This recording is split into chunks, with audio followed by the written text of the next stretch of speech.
Oh my god, and hi there, Trash Fam. It is I, Praxis Descends, here to deliver you an almost on time roleplay stream, which is just, I'm shook. Like, we're so surprised. Mike was 2 minutes late and we yelled at him and everything, and it was very disturbing for everyone involved. However, hello. For those of you who have been watching my NaNoWriMo stream lately, you're going to be right sick of my face. But to everyone else, hi, and welcome to Star Trek Adventures. No, and the meltdowns. You cannot start this stream by immediately wanting us to separate the sources section. It's never going to happen. Stop trying to make separating the sources section happen, James. For those of you who do not know, we are insane. We are, the four of us constitute the crew of the USS Iskandar, and there is no official GM of this campaign. In fact, what we do is we run individual adventures that span sort of 3 to 5 episodes, and we take it in turn to, as it were, hot seat GM. Your game master for this adventure is, of course, Kath, who is usually Captain Madari Athan, the captain of the ship, who is unfortunately currently absent. I am, as you know, Praxis Sense, but on this stream, I apparently go by my real name, which is just confusing for everyone, but I am Izzy, and I play the first officer of the ship and the chief medical officer. There is also Emily, who plays the... I nearly called her the chief forensics officer, but it's not that. No, that's far too useful. Engines! The chief engineer, which is apparently less useful than forensics on a starship. And of course, Lieutenant Adina Campos, who is the ship's helmsman. And of course, Mike, one of the 3 Mikes that are famous across the Trash Adventures, who plays Science Boy Ensign Samuel Casey and Security Man Lieutenant Snarl.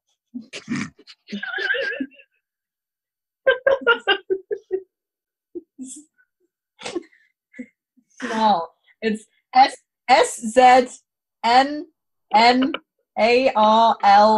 You forgot the Q. Clay. Snarl. I spell close with a QU. So, in short, my name is really Praxis. Mike is 1/3 of all the good Mikes. Snarl is a word that exists. Don't look it up. And we all have very cute hoodies, which was Mike's idea. And we look amazing in them. And if you ever hop over to Twitter, then you can see more photos of us taken by the absolutely inimitable Beth Duna of Beth Duna Photographs. Duna Togs? Duna Togs. I don't know what her Twitter handle is, but she takes great pictures and you all should look her up. Duna Photos. Duna Photos. Her new handle needs to be Duna Togs. I'm gonna have a sip of my tea and then we're gonna stop the stream. Thank you for joining us, friends. So, bye. For those of you who are accustomed to how we do things over on the main Trash games, we will not be operating the series of helps and hinders on this game, only because Kath is not the most adept at streamed GMing, and I think throwing her straight into all of your mad helps and hinders would just be a bit mean. So let's all be kind to Kath and not start spamming her with trash bags. Although she does have a cat's anus in her face at the moment. Gonna settle? Is that what you want? I'm sure pleases if her. I put my arm like this, are you gonna sit on me? I mean, I will, but I would have to drive all the way up there and like... You are very far away for any of us except Mike to sit on you. And he's not allowed. Well, that solves that issue. Solved. Welcome to You Trash Crew present Star Trek Adventures USS Iskandar. We're sorry.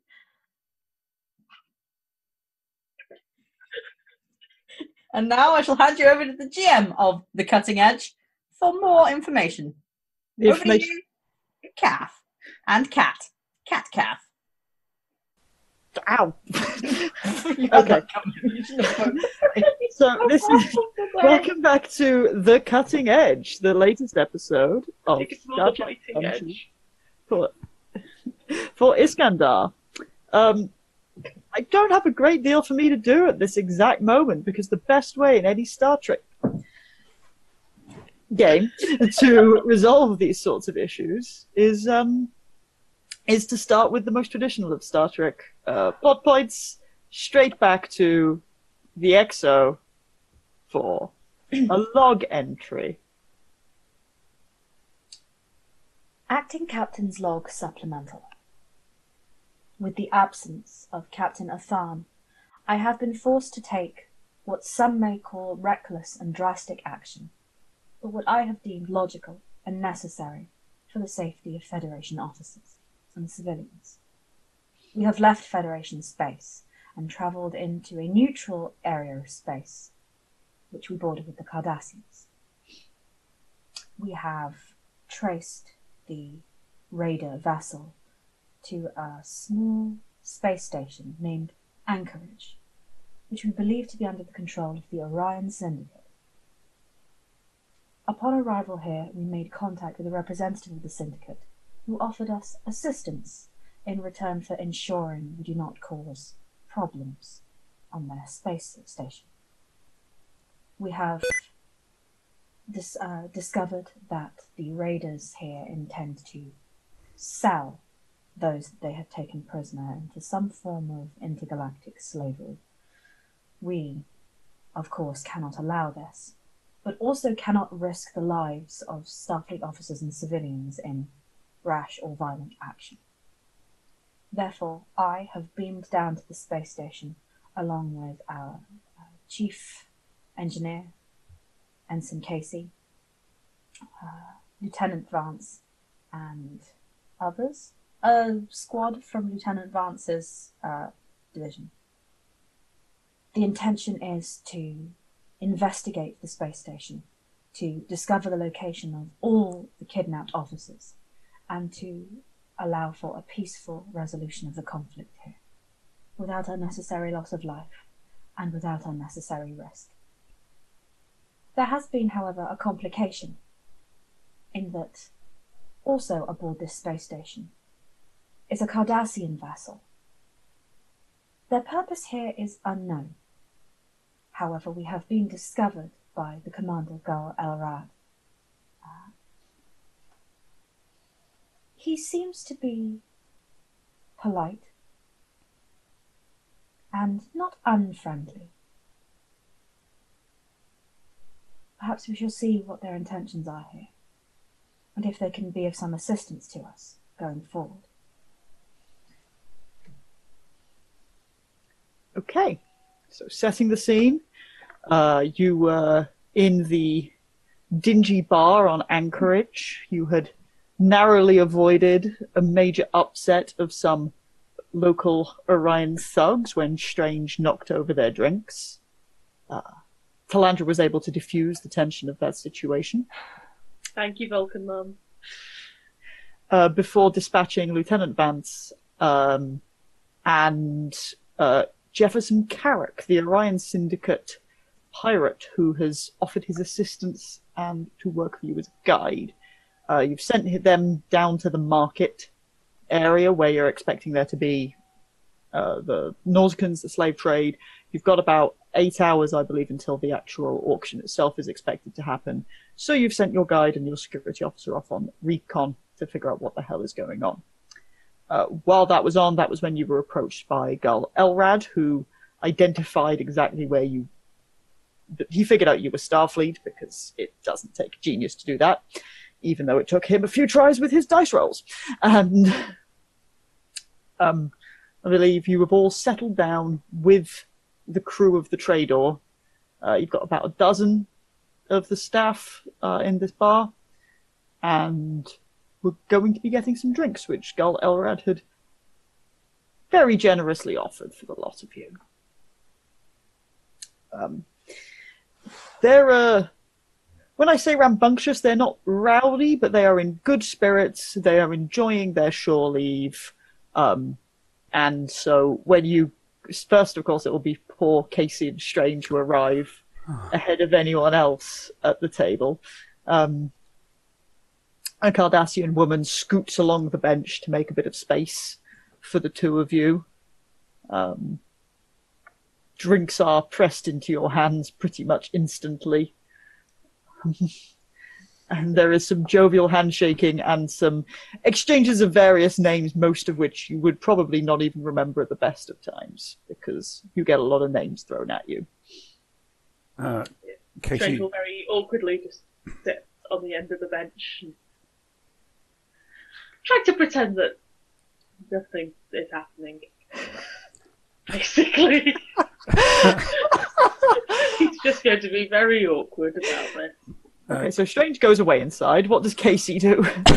He's going to be doing his best, like shaking hands, nodding, smiling, prolonging the moment when he has to take the first sip of whatever has been pressed into his hand. Probably Kanar. That would be a good bet. Canonically, how is Kanar to the tongue? Oh, it varies. I've done my research on this.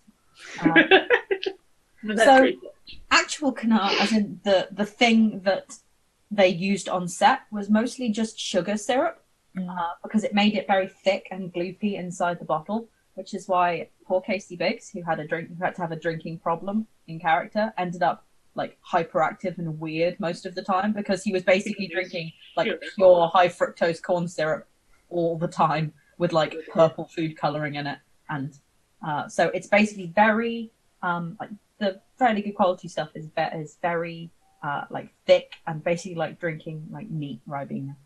This is amazing information to give me. I like DS9. No, so do we.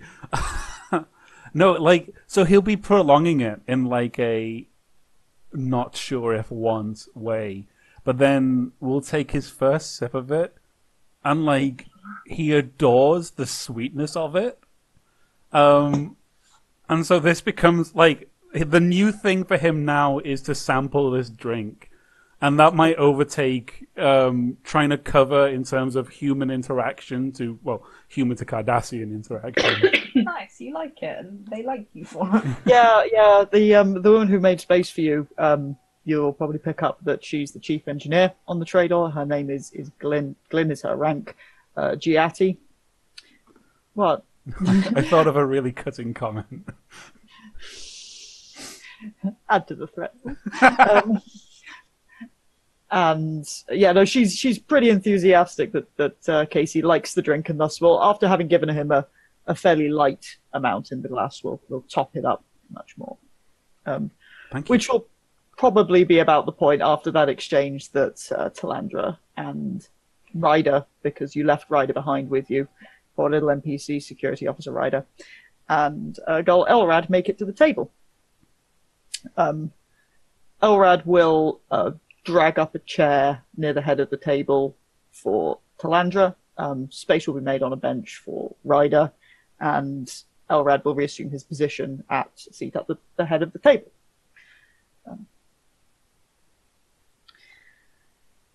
So,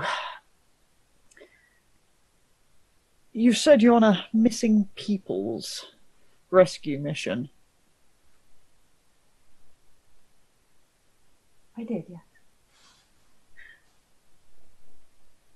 Whilst I have no desire to meddle in your affairs, if you have the entire matter in control, then I'm very happy for you and will be perfectly content to pass this afternoon simply having the odd drink and maybe the odd amount of gossip of local affairs between Cardassian and Federation space. But if there's anything which my crew can be of assistance with, then, as I've said, we are allies in peace. Currently, I am not certain how in hand the situation is. I have a member of my crew on a fact-finding expedition. But, as you may have guessed, This type of mission is not an area of expertise for us. No, Starfleet don't specialise in discretion, usually. And I don't mean that as a bad thing. It's all for the best when Starfleet can walk into a situation, warp into any sector, and fly your flag as boldly as you do. Whilst I can't say I'm exactly an expert on all the movers and shakers around on this station, we pass through here occasionally. I'm at least a known face. My crew are relatively known quantities. I'm not sure I can necessarily help you with connections, but as I say, we are possibly a bit more comfortable in the area. What sort of missing? Is this code for hunting down renegades?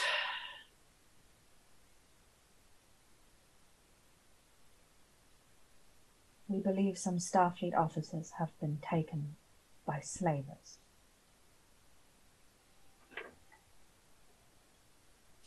I see.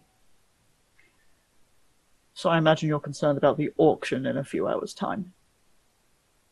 Quite so. Well, then doubly consider myself at your disposal, Commander. The slavery that plagues these borders is a blight upon all civilized people. And whilst it is not something which I and my crew can have the authority or capacity to warp in and break down all these markets and burn all of their stalls, I wouldn't mind giving the operations here a bloodied nose.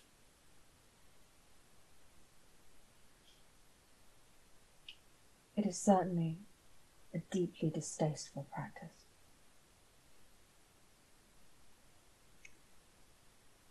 Of course. Let me get you some more Kanar. I am content with my synth veil, thank you, ma'am. As you wish. Responsible for the crew here. I find a little Kanar can make responsibility somewhat easier, but all things in moderation. Perhaps the difference between a Cardassian and a Vulcan commander. I've no doubt there are many such differences. Right. Kath is going to make some dice rolls. I like dice rolls. I'll get dice. You don't need to make the dice rolls. I've got them. I don't want to You've roll. got them. I'm sure there'll be many opportunities. No, I don't want to roll them because that means things will have been going wrong. Oh, I didn't open up my attribute discipline guide. Where's my character sheet? I'm now nervous Okay, as to Vance who's making dice rolls. Vance is going to roll a thing.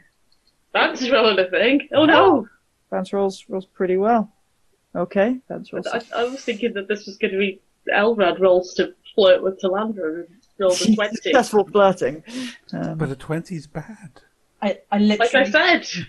I literally needed to bring my drink to my mouth to hide the, oh, he doesn't like slavery smile. Yes, he has achieved the moral stance of being anti-slavery. Look, he's Cardassian. It's not a given. That is true. That's very true, in fact. Okay, Vance succeeds at that. Does he succeed at his other thing?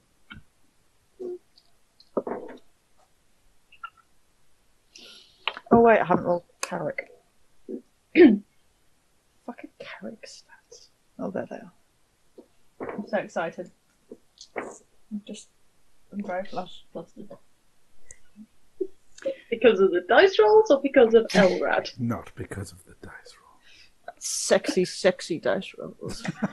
Yeah. I'm running out of tea really quickly. This is why I have a whole pot of tea.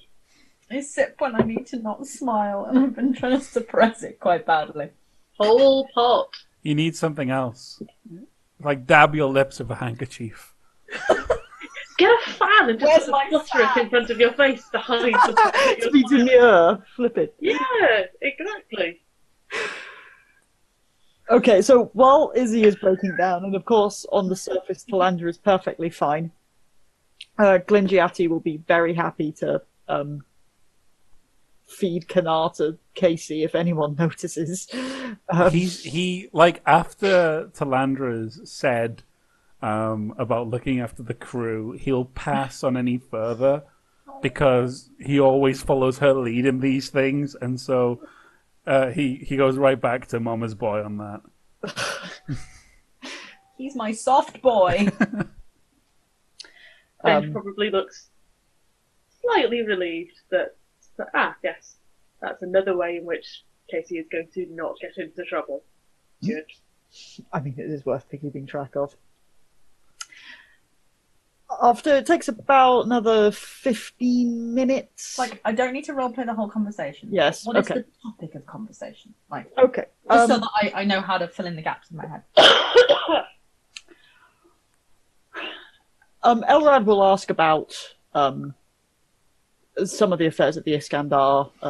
He's not going to be pressing on the particulars of their mission here, but slightly more general matters of the Iskandar. So he's quite good at asking inviting questions, open ones, and doesn't blank the two sad boys who were all sat down at this end of the table. There is a sort of general questioning of these things.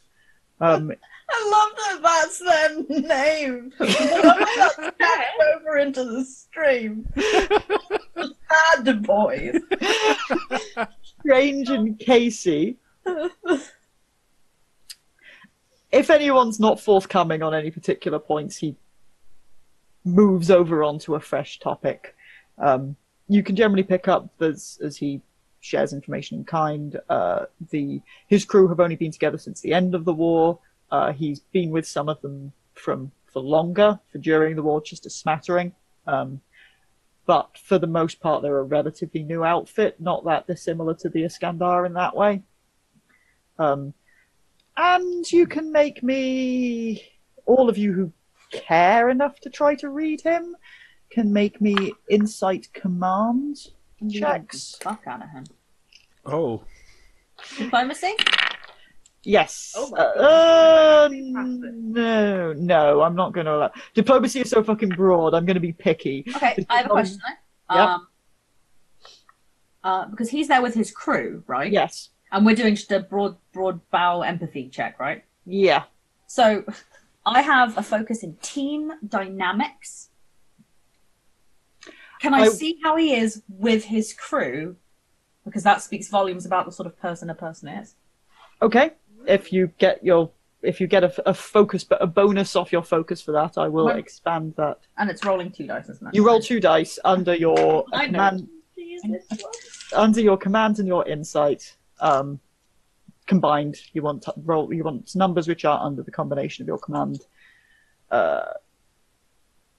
discipline, and your insight attribute. What was the difficulty of the check? 1. And I need to roll. Passed! Shockingly! And if with a focus, if I roll under my on or under my attribute, then I get 2 successes. Yes. Attribute, not discipline. No. I think it's discipline.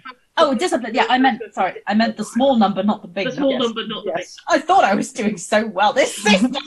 Nevertheless, I did do that, so that's 3 successes. 3 successes. Okay. I got add one that. success. I have 2 successes. Okay. Mike, make those contributions to the momentum pool. I've slightly forgotten what I was talking about when I started making you all roll, other than fucking him out. About reading Elrad and It was about reading Elrad. I'm sure I had a very specific thing in mind as to what I was wanting you guys to figure out. We were talking about how the crew of the Trador had only been together since the end of the Dominion War. Yes. And how that they I similar know what the function specific to thing them. is. All of you will pick up that there is a certain amount of bitterness, a hint of bitterness from Elrad on the topic of this posting. It sending him away from Cardassian space into neutral space. It's not a snobbish hint of it being beneath him, but he clearly thinks this job is not exactly the best thing for his capabilities and skills. For Izzy, especially as you've been paying particular attention to the team, none of that reflects upon his opinion of his crew. There's also a certain amount of defensiveness that they too have some short end of the stick. Whilst they're socializing, he is doing the thing of being at the table and occasionally joining in banter and chat. But for the most part, he's sat back He's letting them have conversations. He's allowing himself to meld into the background during large group dynamics, and only jumping in where there is a sort of command-appropriate joke or if something needs weighing in, but for the most part is letting them get on with their downtime without being the interrupting command presence.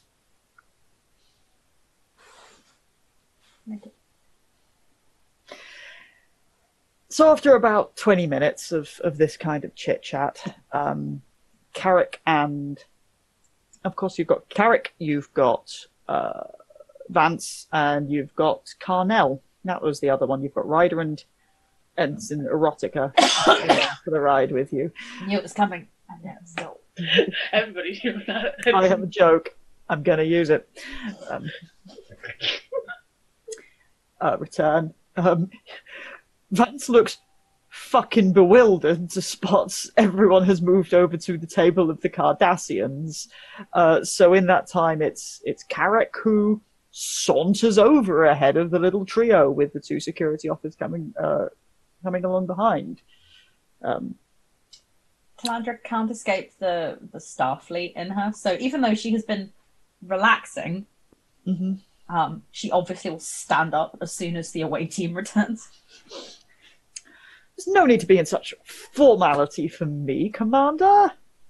I'm happy to see that you've been making friends with some of the patrons. Elrad is sat back, arms folded, just looking up at Carrick with a very blank face. Carrick does not pay him any particular attention specifically. We've had a rather successful little venture over here, but I'll leave it to your lieutenant to bring you up to speed. Vance report. The good news is I don't reckon that we were in any way noticed by any of the Nausicaans in particular. If they're aware of our presence, then they did not appear to recognize the three of us to any specific degree. The Nausicaans have a little stall set up. It's kind of a little open area apart from the rest of the market. Not isolated, but you can walk in, you get a little ring with containment areas. We didn't venture particularly far in there, but from what I could see, most, if not all, of the missing individuals are there. I didn't see them to have any non-Starfleet prisoners. If they've got a haul for slave trade, then it seems only fresh off the Antares. Again, I didn't manage to get eyes on absolutely everyone, but there was certainly around 20 or so individuals there. So that's probably everyone, unless they're keeping any individuals behind on the ship for any particular reason.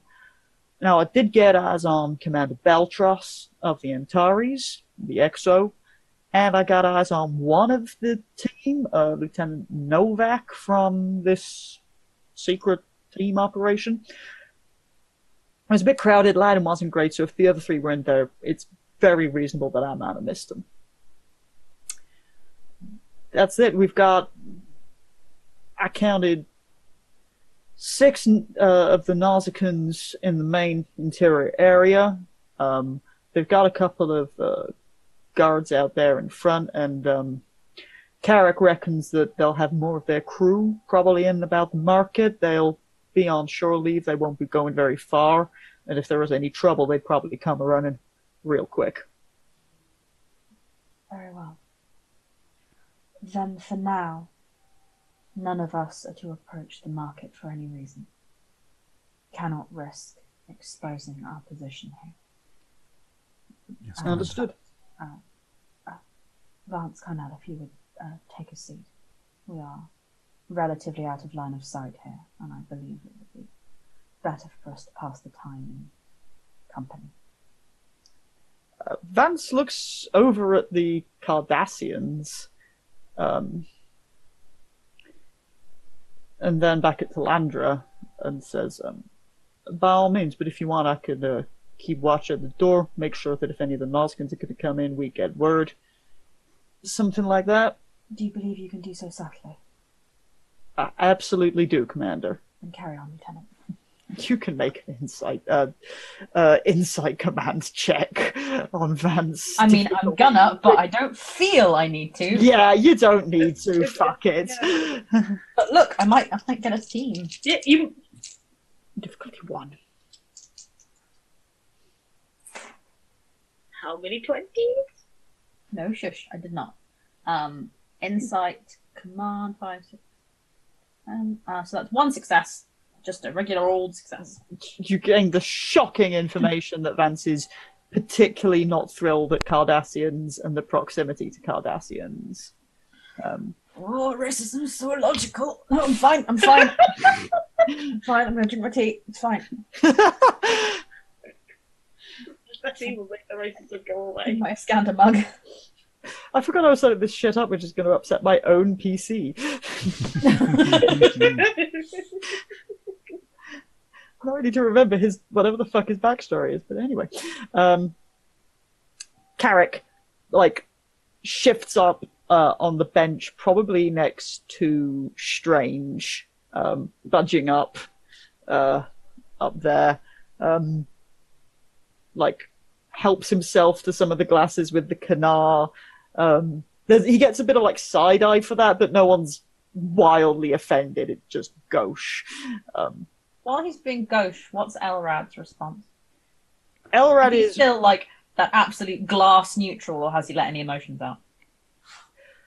He looks a little resigned, I think, is the closest thing that you're getting. He doesn't look pissed. He's not thrilled, but he's not fucking heartbroken at the presence of this guy, but he's just a bit resigned. Carrick will lean forward. Of course, if you want anyone to go and take a closer look, then I could probably scooch myself down into the market directly, maybe have some words. They might allow us to inspect some of the slaves ahead of time, possibly have some discreet conversations. Or I suppose you could get some of your Cardassian friends to do much the same. Talandra does not look at Elrad when he says that. Casey does. He's stoic still at that, looking again a little bit like Carrick is something that's on his boot, but Casey's looking just increasingly slightly overwhelmed by the politics of this situation. And the fact that Talandra's sat there completely neutral throughout, and he's like, why is she not flipping out? I'd be flipping out. Who is this woman? I've had a few little thoughts on what could be done. I'm quite certain that you have. All right. Oh, if it turns into any sort of an open scrap with the Nausicans, then there are probably ways I can make sure it doesn't spill out across to the entire station. I mean, that's useful, but we'd quite like to avoid getting to open scrap in the first place. Quite so.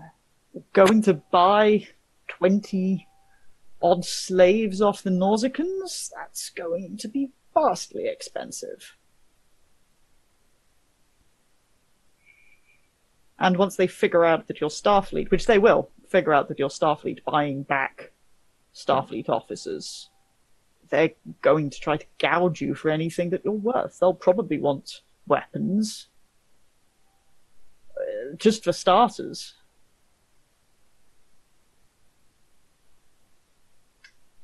Quite so. However, there is a long time until the market. Quite all right. I'll have thoughts if you need it. Anything else you need from me, Commander Talandra? I'm going to get another syntheo. Strange with me. Strange gets up. As Strange leaves the seat, Carrick sort of shifts out to expand and take up both bits of the space rather than allowing most of the other Cardassians to do that. At this point, Elrad does just look directly at him, and Carrick kind of smoothly shifts to share a little bit more of the space.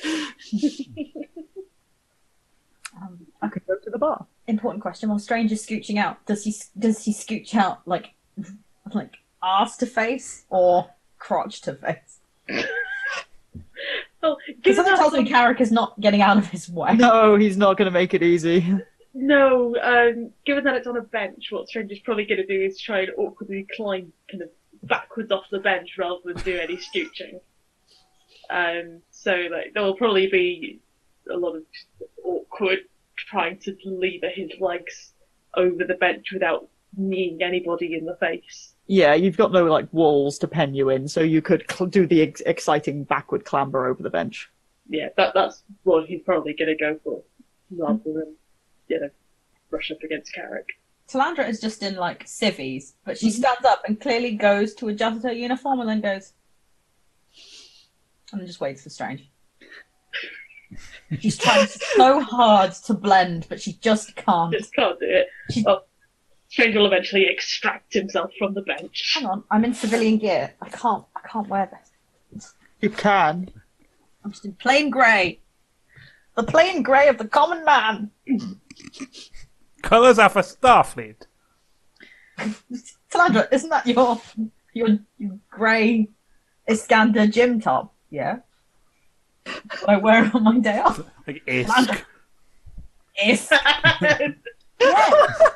Who knows what that could mean? Could be anything. You can take Strange away. I wish just beam up. This station is lost. Bye, sad boy.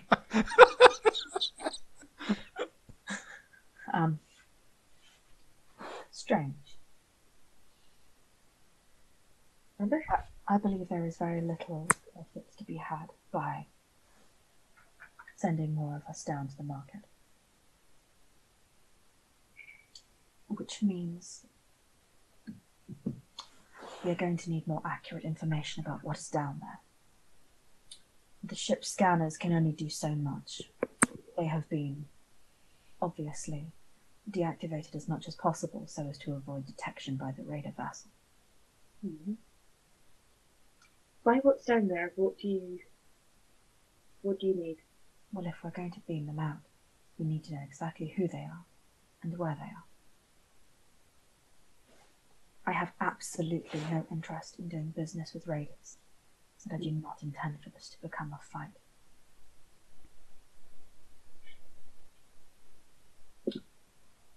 I have given it some thought.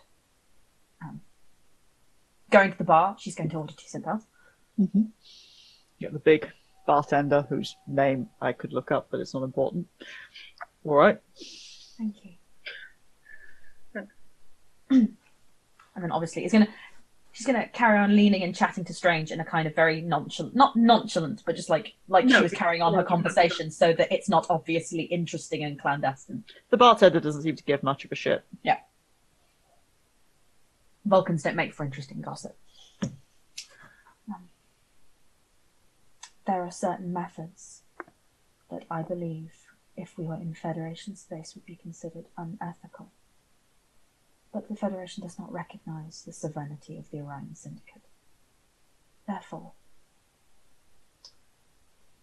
I believe that there are methods by which we can very briefly and temporarily take over their internal senses. Through some manner. I think you might be right about that, Commander. Of course, we must avoid detection at all costs. Yes, of course. From Carrick and from whomever is responsible for their scanners, but perhaps with some quantum pinhole probe we could gather the information during one of their sensor sweeps of the main decks, thereby allowing us to take control for one sweep and no more so as to avoid detection. Piggyback onto the sensor system and get the information we need that way. Yes, that could work. But it would involve you working improvised and undetected. Improvised I can certainly do it. The trick is going to be finding somewhere that I can get into the system without being spotted. Quite so. Which is why I would like you to take Casey. And also your choice of security officer. I would say Vance. But the choice is yours.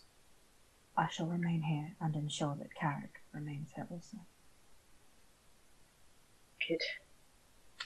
What I would like you to do is I would like you to take this drink and go and sit with Lieutenant Vance, where you will talk with him and drink your drink. You will look uncomfortable about returning to the table. And then after some time, you're going to come and ask Ensign Casey to come and sit with you. And you're going to sit there for a further considerable length of time before you go. Understood. During this time, you are not to communicate with me or the ship unless it is absolutely necessary. But if you are detected, you let me know immediately. Will do, Commander. Strange will pick up his drink, head over to Vance, and sit down with him. Yeah, Vance has picked, again, a table relatively near the door. It's the kind of thing where he's got a good bead on people coming in, but because of the way the entrance to the bar curves, I keep gesturing in things you can't see, the way the entrance to the bar curves, he wouldn't be the first thing anyone would pay attention to naturally as they came in. Commander didn't send you to keep me company, did she? Not quite, no. We might be off for a walk later. Suits me fine. Anywhere interesting? Potentially. Need to find a way to... Strange checks that nobody's paying too much attention before he says. Need to find a way of getting into their sensor systems. And doing so undetected. So it's finding a quiet spot where I can pick in. Suppose good news that on a ragtag kind of construct like this, there might be all kinds of things with computer access points, which are from old husks. Exactly. That's pretty much what I'm thinking. It's just finding a nice quiet nook out the way. All right. When are we off? I'll be grabbing Casey in a few moments, but just to keep up appearances. All right. Stay here for a bit and wait till the attention's a bit drawn away. Don't want the other set of locals knowing what we're doing. What are the Cardassians doing? As far as I can tell, they're just sort of here. They've been sent out to be in neutral space, and so they've picked a CD bar as a place to be in neutral space. All right, well, if they stay in the bar, then it's not going to be any kind of a problem. Quite. Back at the main table, Talandra can return. Carrick grins toothily at her as she gets back. What's Casey's face to that? He looks like perpetually horrified and angered by everything Carrick is doing. In fact, I should probably skip a bit to some of the stuff at the table, because once Talandra and Strange were gone, there's a bit of back and forth. Carrick getting, well, outright snubbed by the Cardassian crew, but certainly not warmly welcomed, which he either doesn't notice or doesn't care about. Until Elrad leans forward. Oh, fuck, I've set myself up for this. Until Elrad leans forward and says to Carrick, "So you seem to have ingratiated yourself with the station's latest guests. Well, I thought I'd be useful, helpful, make sure that all newcomers are getting everything that they need here on the station, and not to mention the fact of, whilst we all like a bit of peace and quiet, no one really likes Nausicaans when they're abducting people." Elrad. And what actual useful contributions were you planning on making while you lined your pockets and those of the Orion Syndicates and pretended it was all goodwill from Starfleet? Carrick shrugs. I suppose we'll have to see how much use I am and how much they pay me at the end. But for the moment, I think that I can make some great contributions to keeping things nice and quiet. Well, you, of course, Gull, enjoy the Canar, enjoy the hospitality here. We'll be out of your hair and down to business soon enough, I don't doubt. Elrad just slowly sips his Canar at that, which Elrad does have a quick look to Casey while some of this is going on, while Carrick is expressing how useful he's being. How good is Casey's poker face? Not in the slightest. Then what is his face saying? Between the two of them, Carrick earns the more animosity. That he's not a fan of both, but for Elrond, it's more of a background distrust that he's contending with. But Carrick has just absolutely failed to ingratiate himself as far as Casey's concerned, and there is the odd curled lip, even snubs like the lining of pockets from Gulrim will just kind of see Casey giving Carrick a bit of a up and down glance. Okay. Talandra can return to the table.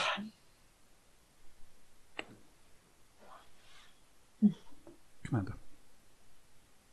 Casey. So, what's our next step? The next step is to wait. If we act too quickly after an investigation has occurred, I am concerned that it will look suspicious. Well then, probably time for another drink, wouldn't you say? Yes, that would be very pleasant. Certainly, yes. What is it that you are drinking? I'll have a port. Sorry, this sounds so weird hearing people say actual alcohol name, but not a space. I'll have an Aldarian port. Thank you. That makes more sense. That's all I ask for. Just a I'll have a regular beer. No, I'll have a moon beer. His taste isn't even so good that he cares about where it's from. Yes, but they've all got names. Very You're well. not wrong. I believe Karakai owed you a drink.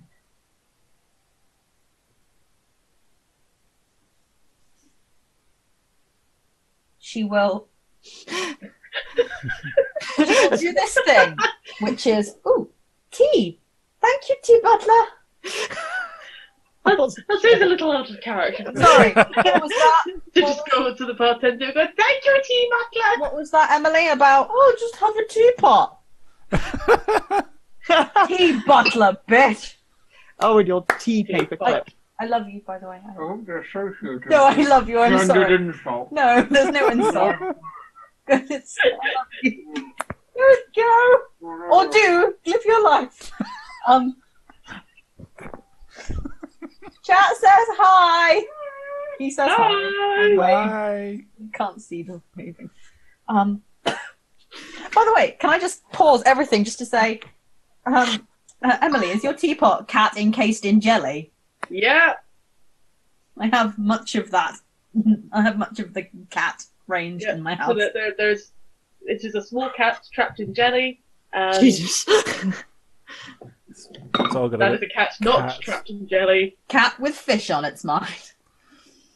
Cat disenchanted by the Wild West. I can do cat ears if I put my hand No, like look, this. sorry, it's a very funny range. It is a very cute range. So yes. Yes, Talandra is going to glance over at Carnell, who has returned. Jesus. Returned with a cat. turned from his Jesus. Sorry, that was a disproportionate reaction of shock to the cat knocking my dice on the floor. But Disproportionate reaction of shock to something falling off stuff. Who does that? But did the cat knock over 2 dice? Yeah, just one. Oh, Oh, right. come He on. wasn't I was rolling. wondering, was Learn the the cat system. making a roll? It wasn't Zephyrin back on the ship doing something. We should cry. You rolled 2 20s. The Iskandar has crashed into Anchorage. Just going to glance at Carnell and say, you shouldn't be sat here without a drink. I'll Go to the bar. fetch the drinks, Commander. Carnell will, as a good little NPC, get up and fetch drinks. Carrick looks Talandra perfectly- is sat observing Carrick. He looks perfectly appeased about someone getting him a drink. And presumably paying for the drink. No, we will bill him later. But he doesn't know that. Here's a receipt. And Talandra starts kind of... It's hard to explain. She doesn't relax, per se, but she definitely at eases, as it were. Sort of visibly so. Can make another quick check. Interesting. Okay. Stop it!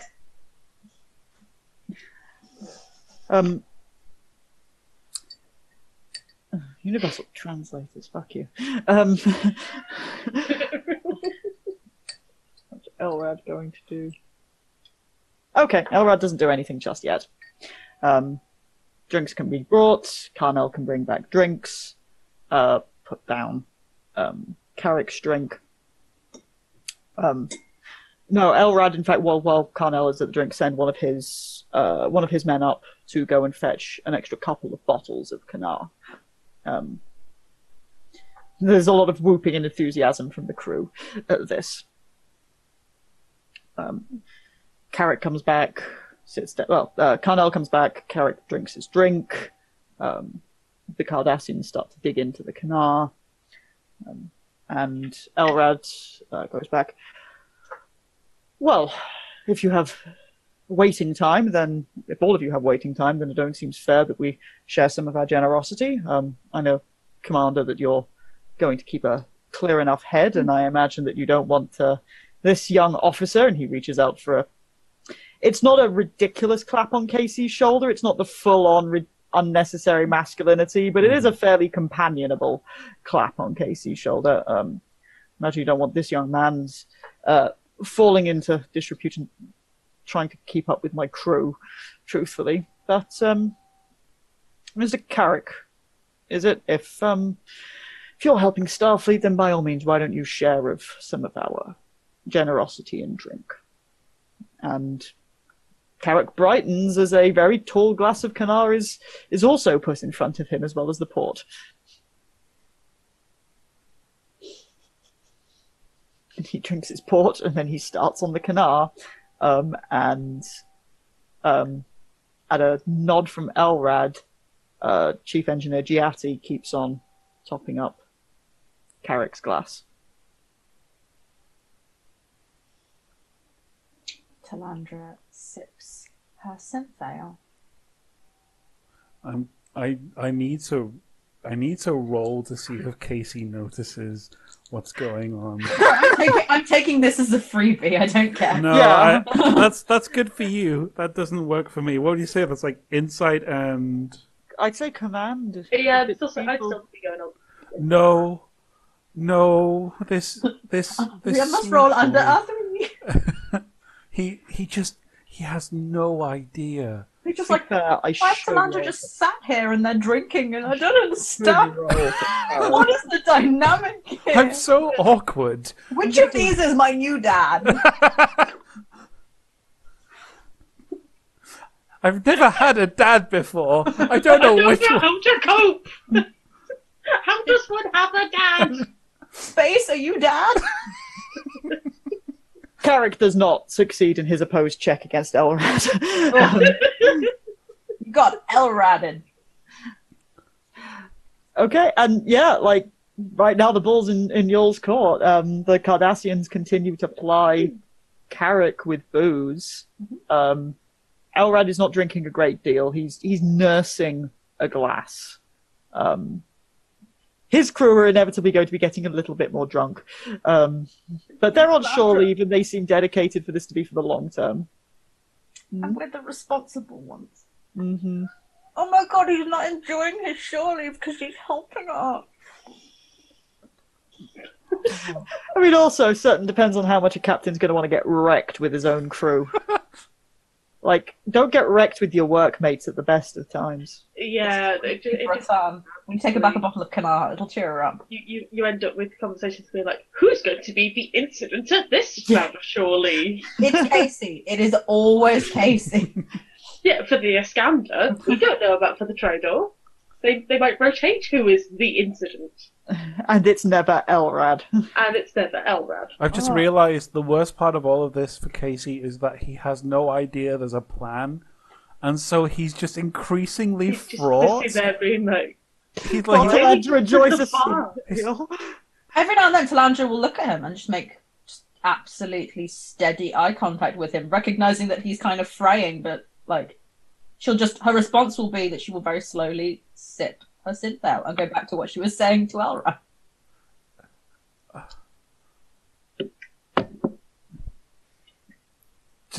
Just utter, like, emanating disquiet. Fascinating. We never operated out of Klingon space. Tell me more. Well, really operating out of Klingon space was more about fighting Klingons.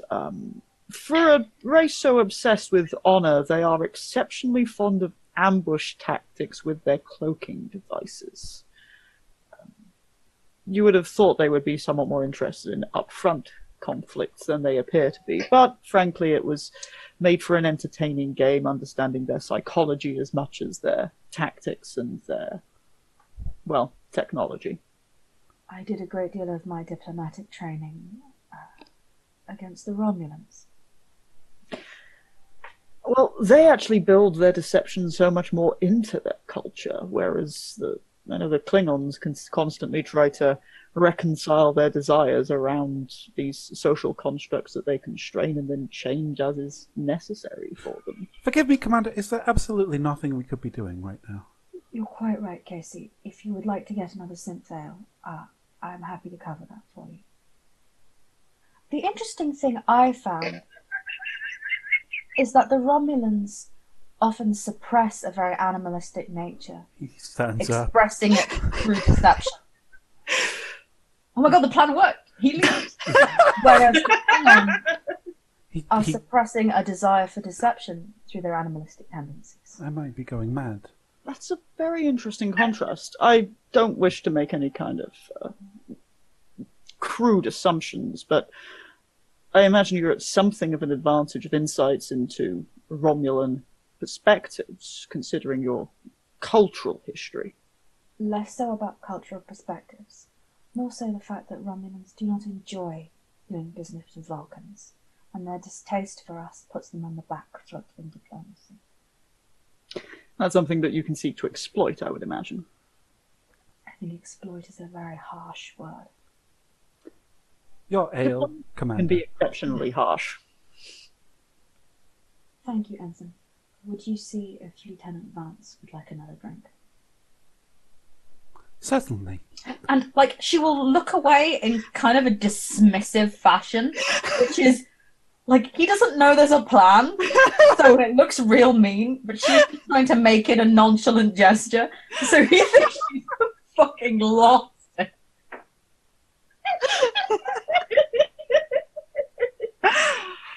He just goes straight to the other table. Leans over, takes a canard. Vance and Strange, the table. Ensign?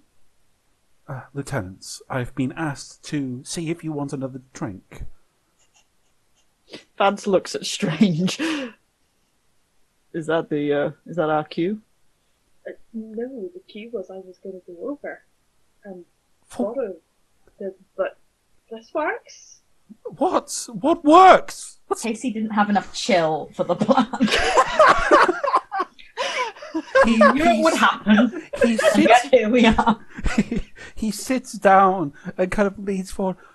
Could someone please illuminate me on what exactly is going on? I'm assuming the commander's trying to do something discreet without tipping off our little piratey friend or the Cardassians. I would agree. I think now might be a good time for us to go on that walk. And what am I to do in this time?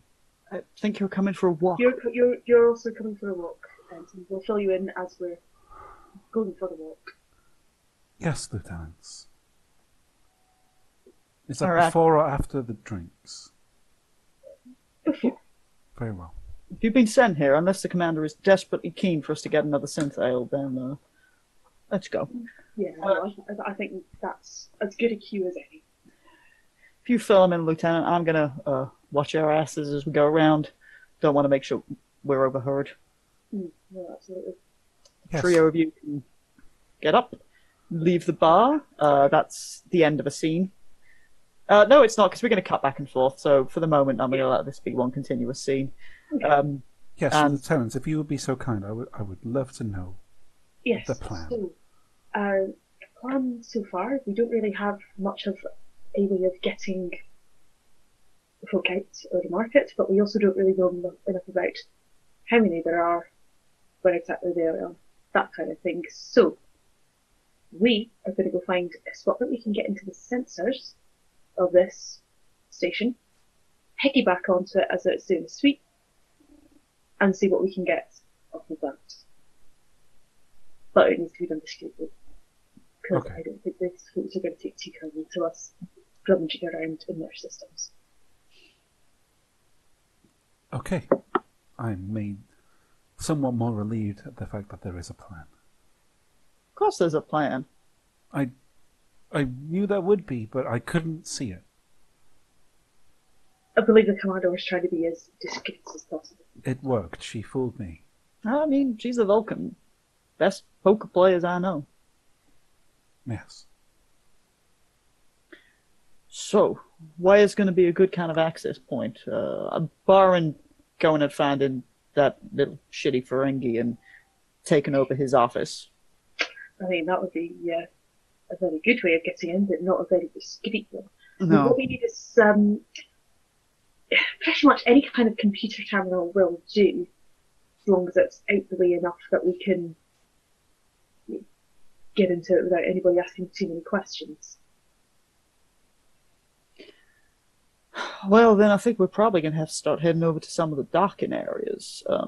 Again, if there are any of the old junker ships that have been strapped onto this station that still have working computers and are into the systems, we might be able to find somewhere quiet out there, but might take a bit of somewhere. a walk.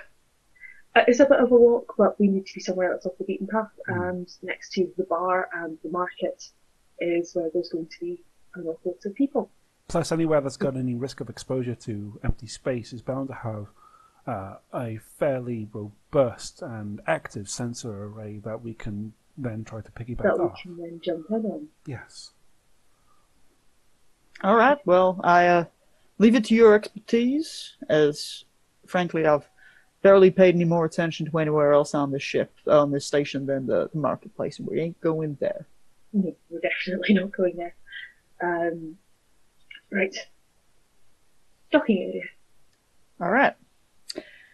I am going to ask, I imagine this is probably going to be more, I mean, this is definitely the end of the scene.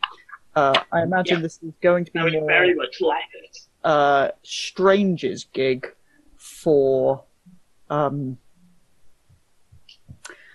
finding the right appropriate kind of place, because this is going to have to be guest off assessing the station, assessing the ships that are strapped to the station for what is more likely to be it.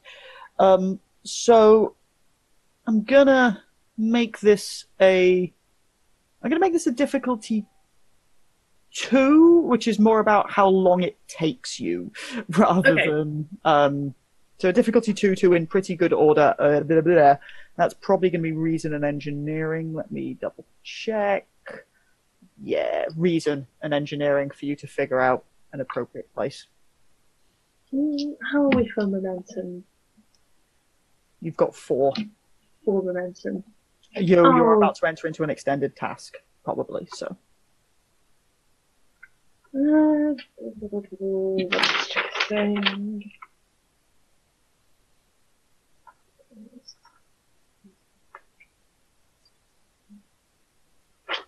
I'm going to leave those 2 momentum there, the momentum there, and not burn any on this because it's reason and engineering, which I'm pretty good for. Computers and Starship. No, that's Starship Power Systems, but computers still sounds relevant. But you don't have the ship to help you. No, I didn't. Sorry, focus. Sorry, yes, I was yeah. checking a few bits of data, a few bits of rules. So yeah. Yeah, no, cool. Not. Yeah, that if I'm using that focus, then that turns it to 2. That's so 3 successes. Okay. Yeah. Add up that momentum. We'll have that for that extended task.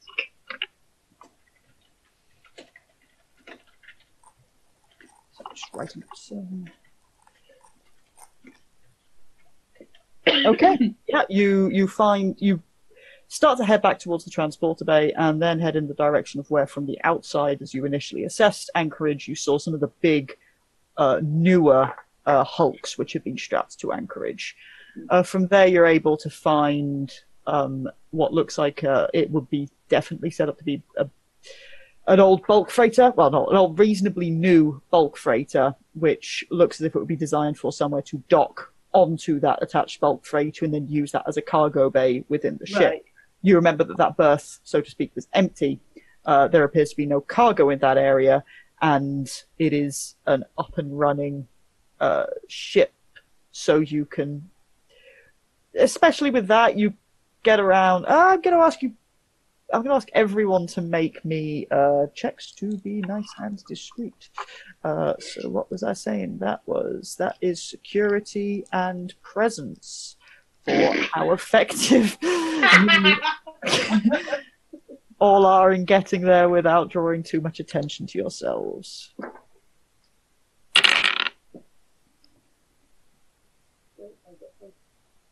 Holy shit! That's a 1! Nice. Oh, it's difficulty 1. I have 2 successes. That's 2 successes! Okay, well Vance very nearly fucks it. Vance rolls a 14 and a 16, so he barely gets his 1 success. My presence and security combined is 8. 8! Jesus. Mine's 9. Yeah, between then you manage to essentially keep track of where people are moving as newcomers come onto the station. Wait until there's a lull. You see a crew disembarking from nearby. You know there's a ship on nearby. You wait. You give them a good 10 minutes to everyone who's coming off the ship to fuck off.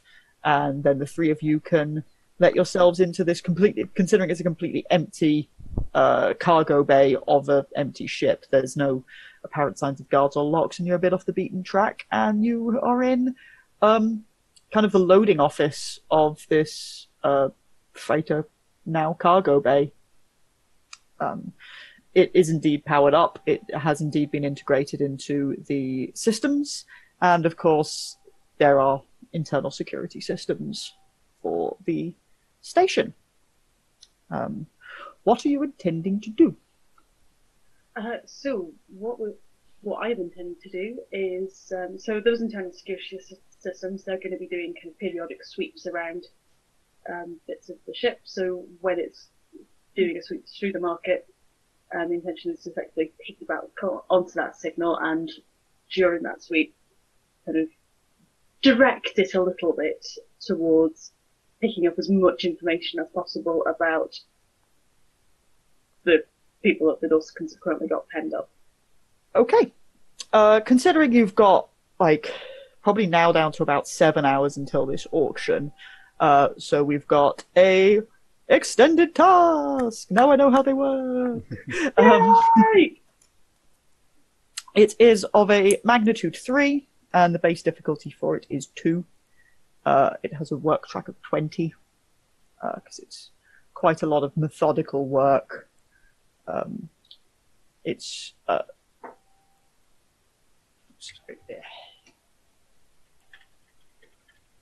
it has the not very pithily phrased traits of a situational trait of local security computer experts, as in staff. There are other people on the system, and due to firewalls, etc., it does have a resistance of 1. So you have 8 intervals, and I will allow Blags off mostly engineering, of course, but theoretically science, and theoretically, I guess, security.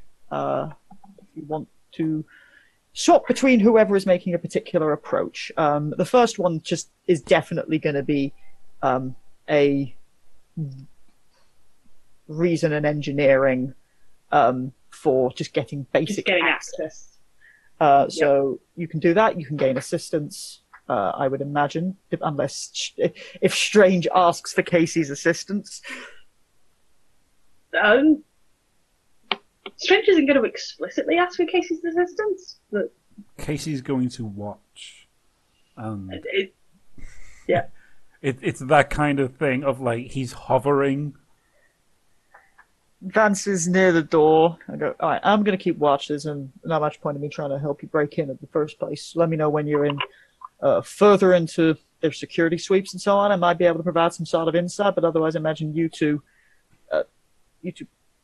Lieutenant Ensign, you can probably crack onto this together. Yes. That's certainly the plan, and we definitely need somebody keeping an eye on that door, so... Thank you. That was what I thought. I can't do that whilst I'm trying to get into this. Vance is going to have a quick look between the... Just shakes his head and moves to the door. I was kind of making it an insight check, but it mostly became a roll to care. So what exactly is your plan in cracking this? Well, first thing we need to do is just get basic access to the systems and just let it give us information on what it's sweeping. Mm-hmm. And then once we've got that, find out what the pattern is, what kind of the intervals it is, the intervals between it making sweeps of particularly the market. Then we can work out a way of piggybacking onto that when it is doing a sweep in the market, so that we can time it just so that we can quickly jump in and jump off without anybody noticing that we are there, just directing the scanners. Very good. Right. Let's try and get into this. So, yeah, Stranger's going to be prodding computer terminals and... Okay, trying to get access. Make me a difficulty 2, engineering and insight. Reason, sorry. Reason and engineering. Sorry, yeah, reason and engineering. This is unless you want to make me a different argument, but I'd say... No, reason and engineering sounds fine. I'm always going to be subject You're doing it in a fairly kind of methodical way rather than just kind of going, yeah.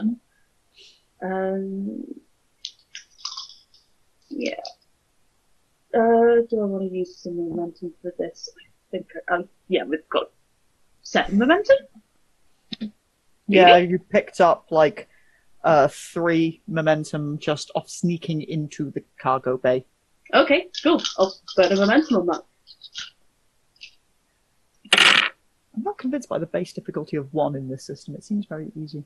It does seem very easy. Well, that's a 20.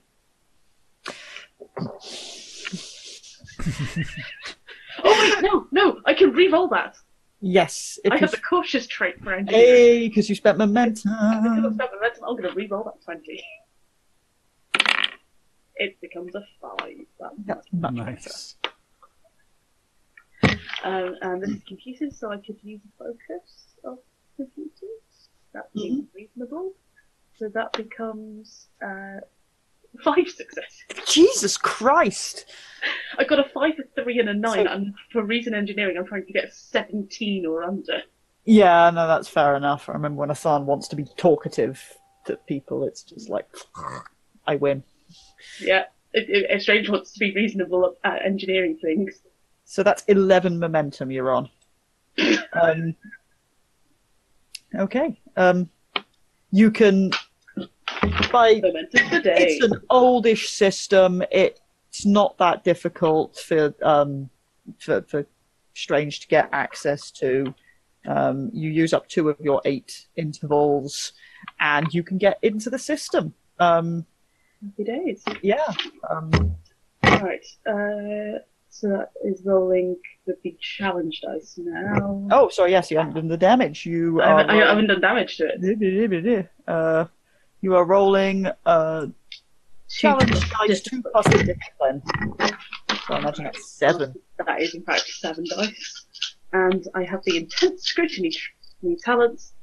Succeed at a task using reason or control as part of an extended. I can then ignore 2 resistance to every effect. Hey, so it effectively.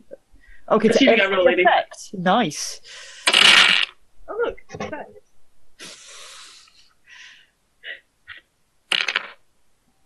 Right, so that is 4 effects and 2 regular, so that is 6 damage. Okay. Yeah, the resistance is 1. I rolled effects. The resistance is ignored. Okay, yeah, you have basically made this security system, this computer system, your bitch. So as after like They trained puppy. it's trained puppy. With Strange, with Casey having observed with a slightly sardonic air, unfortunately for Casey, Strange has cracked this open. He has just completely bypassed all of security and now has effectively admin privileges on getting access to the system. The main real concern that any of you are going to have for going forward is going to be doing this discreetly rather than being able to get what you want.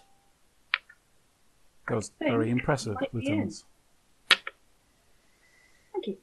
I saw you nearly trigger the alarm, but I saw you deal with that very well. Oh, I wasn't really paying much attention anyway.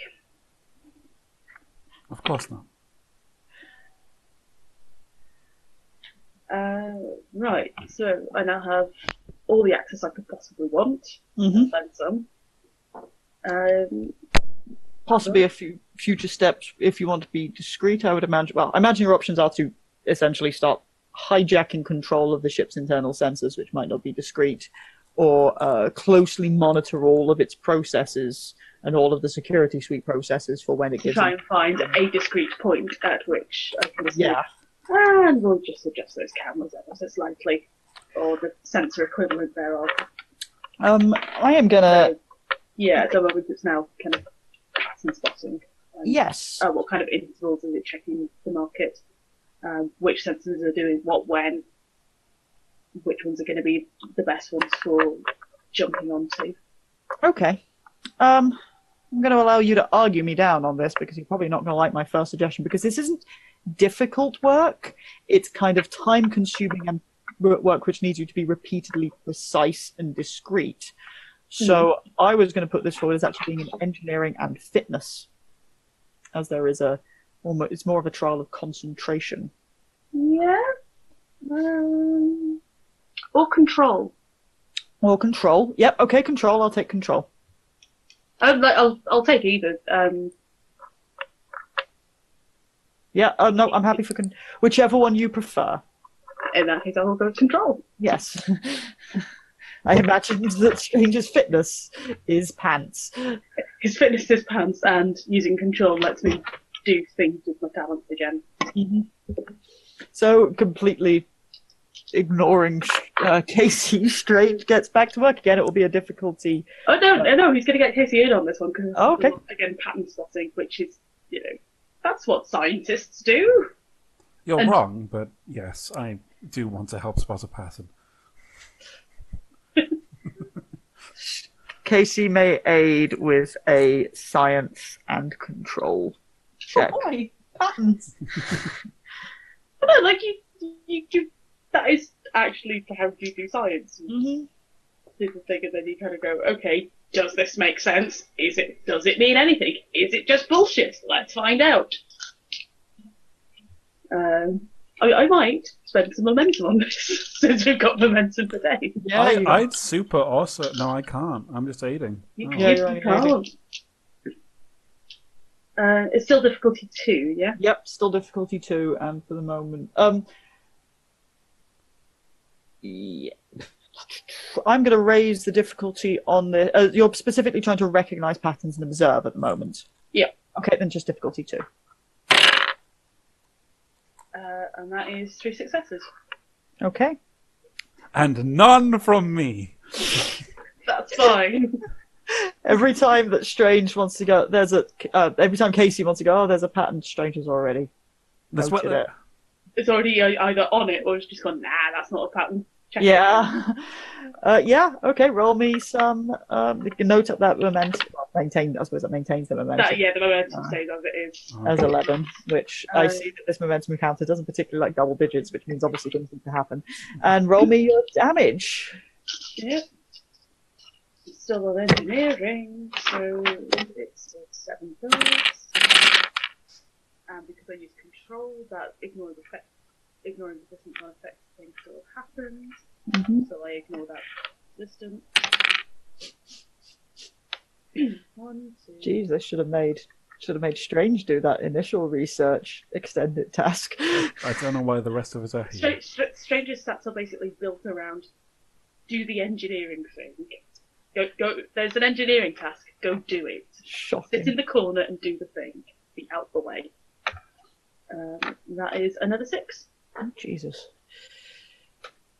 So we're on 12 work by my count. Yep, you're on 12 work, and 12 that's out of 20. another breakthrough. You only have. Oh yeah, because I keep getting breakthroughs every time I get 5. Yes. Yeah, you've definitely narrowed down exactly which areas in the systems pertain to the areas you wish to be examining. Part of the issue there is probably going to be the level of precision. So that's where the level of precision in the area down in the market is potentially not exactly as high as you would want it to be because it's not constantly doing sweeps. So you could potentially, again, try to wait it out and just over time try to accumulate sufficient data. Although, obviously, if things change down there, then you might have dated information in certain sections as you sort of map out the layout and the life readings. Or your problematic bet would be to try to, as discreetly as you possibly can, crank up some of the sensors and cameras. Let's see.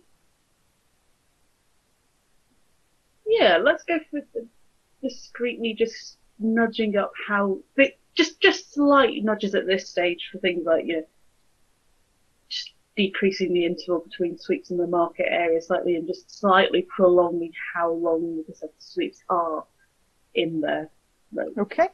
just slightly nudging the numbers around a bit.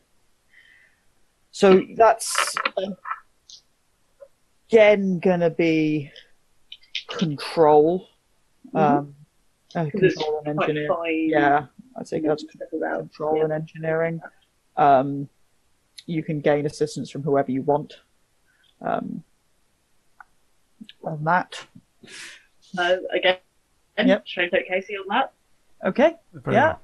Casey, that's going to be, again, a control and science. Because you are trying to fiddle with the systems, I'm going to crank that difficulty up to 3 because of the trait of the security experts which are hired by Anchorage, who are presumably in the system and might spot any irregularities. I might actually spend 2 momentum then. To do this. Do it. So that's... Oh no, spend 3 momentum to get 2 extra dice. Okay. Oh, yes, we need to remember that, yeah. Yep. 1 momentum costs 1, 2 momentum costs 2. Yep.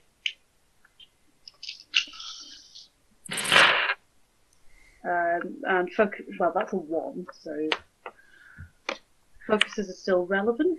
Yep. Computers, that's a 5. That was good enough with momentum, so I'm going to reroll that 20 so it doesn't fly. And that was a 17, so that doesn't do anything. However, that is 5 successes. And make that 6. 6 successes. Christ. So that evens out. You effectively don't spend any momentum because you regain the momentum that you spent. Yep. And roll me the damage.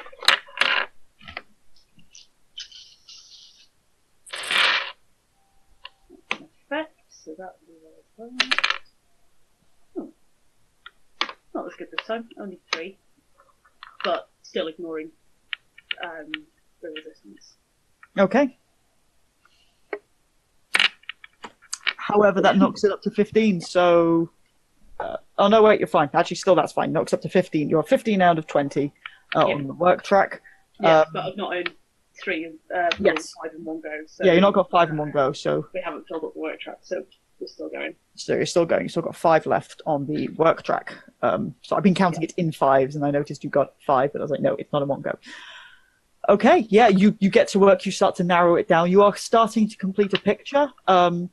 Again, you know, time, if you want to be able to enact any kind of plan, is starting to get a bit tight on this front. So you only have, unless you do anything to change it with momentum, you only have one attempt left before you are going to run out of time on this. Okay. Probably, again, this will be another kind of like make it rain. So yeah, that depends on if you want to. Probably at this point, you'd want to be trying to do something quite similar, just a much more precise checking in on it. Yeah, that's pretty much what the feeling is like. Okay, that's kind of working. Let's try and nudge that up a bit more. Yes, just to kind of further hone in on this. As you're pushing it, I'm going to raise this difficulty again. I'm raised. It's got to be harder than last time, and I made it 3, so I'm making it. I'm making it a difficulty of 4 this time. That's fine. Again, you still theoretically have Vance available as well. I'm still just going to take Casey off this. Just take Casey. We've got this. Are you spending momentum on your dice rolls, on the intervals? Definitely going to spend it on the dice rolls. Mm-hmm. I'm just seeing tasks and things you can spend momentum on. You can spend momentum on all sorts of shit, up to and including your the damage that you do to. Yeah, that's kind of what I was thinking. I spend additional work, 1 for momentum spent. That might be useful. Yeah. Cool, I'll bear that in mind. But yeah, I'm going to spend 2 momentum again. Okay. 3 momentum again. So 3 momentum again, yeah. What are we rolling again, sorry? This is not the same. Control and Gold Coast Science.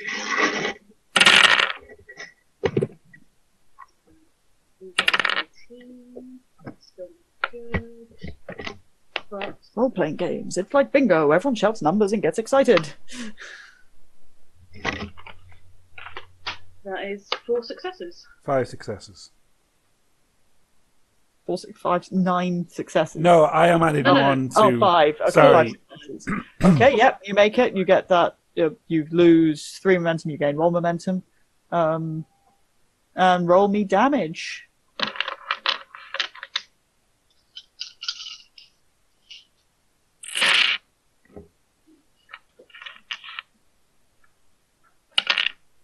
And that is 6 work done. So I don't feel Nope, like I need to spend any momentum to do it. You don't need to do anything else. That'll do it. Okay. This whole process is going to take you a good 4 hours, because there's a lot you want to do without getting caught. Without getting caught, so you need to kind of do it in little spots.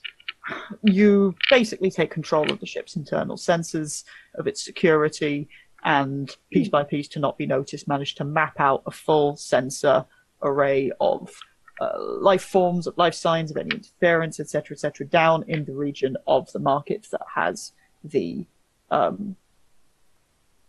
slaves.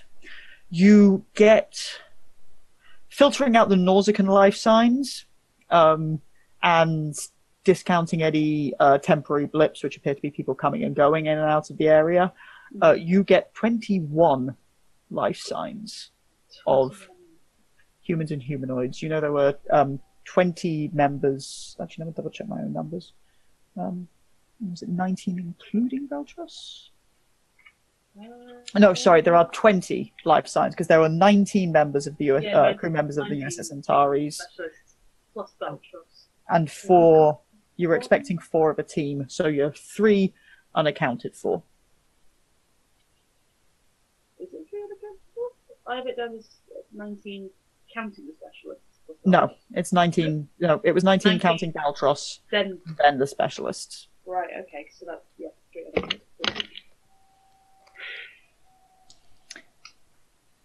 So where are the other 3? Well, they're not there. Can't have been sold already. Seems unlikely they haven't had any auctions or market time, as far as I'm aware. There's not been any massive crowds of people in the marketplace, which would indicate that there's a sale going on. So what if they were never caged to begin with?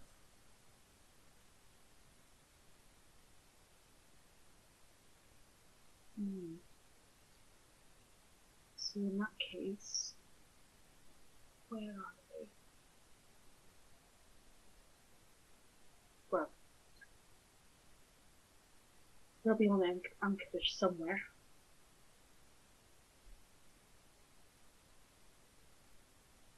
There's not really anywhere else they could have gone. So maybe it's time to start having a look around. I think it might be. Assuming that you two are wrapping up there, we will cut. That feels like a good Yep, we will end scene. ending. So kill that momentum. Oh, And- that's some good momentum, team. Yep, and cut back. And for an extended task, which usually should be eating momentum, instead you've come out with more. That's why mostly- we send. That's why we send McBiscuits on the extended task. Yes. Hang on, where are you? I'm no that way. You're such Nope. a fucking No. man. Yep. We did it. Jesus. We did it. Commodore McBiscuits created all the momentum. So back in the bar, Meanwhile, back at the party. back at the party where Taladra has got rid of everyone so she can flirt with Gul Elrad. No, she's kept Erotico and And Ryder, yeah. Ryder. Punchy and sexy. Punchy and Sexy, the two finest there of security. Nausicaan the punchy one, yeah? Yeah. Ryder's a hit with the ladies. And a hit in Casey's face.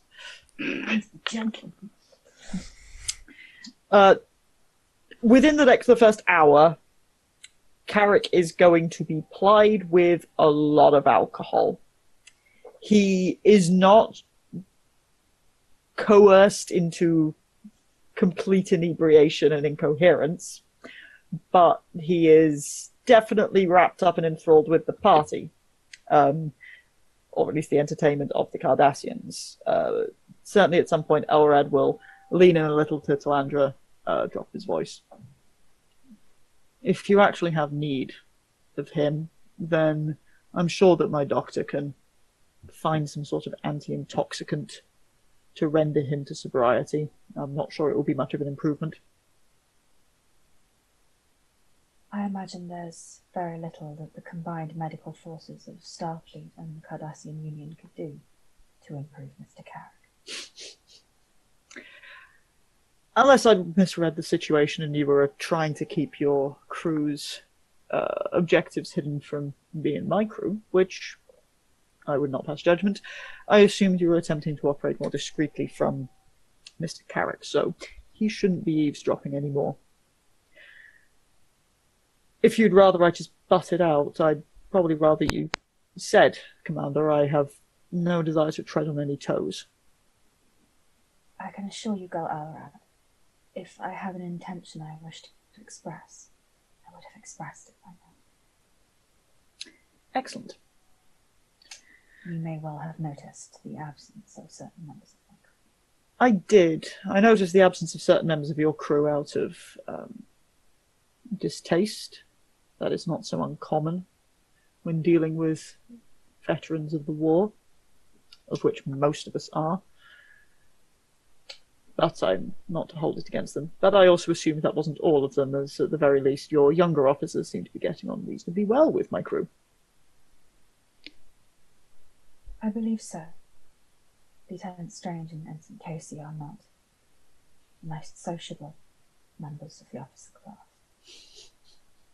But I do believe that they were trying their best. I have no doubt. I hope that they're off doing something fruitful. I certainly hope so. Again, is there anything that my crew and I can do? As I say, it's only so much we can run around on this station, only so many contacts we have. I suppose one thing which my crew with their high spirits might be quite capable of would be some form of distraction.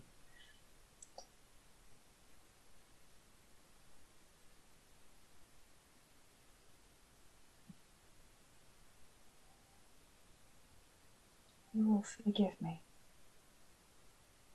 I am a diplomat and a scientist. At my most energetic, I was a helmsman. I enjoyed flying the ship. I enjoy science and exploration.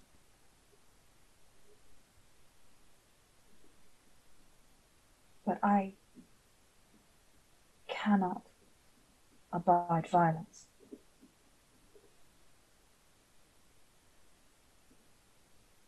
I cannot think of anything that fills me with more distaste. And I have run, while I have been sat here, so many possibilities for how this situation may be resolved. And a disturbing number of them come out in violence. This is a violent part of the galaxy. You don't need me to condescend you in pointing that out, but there is little that these people want that you would want to give them. I cannot trade with slavers. They would use it and turn it to more slaves. Of course they would. I believe I have a plan forming that will safely remove the captured officers. But if that plan is not successful or entire, it may well be I have to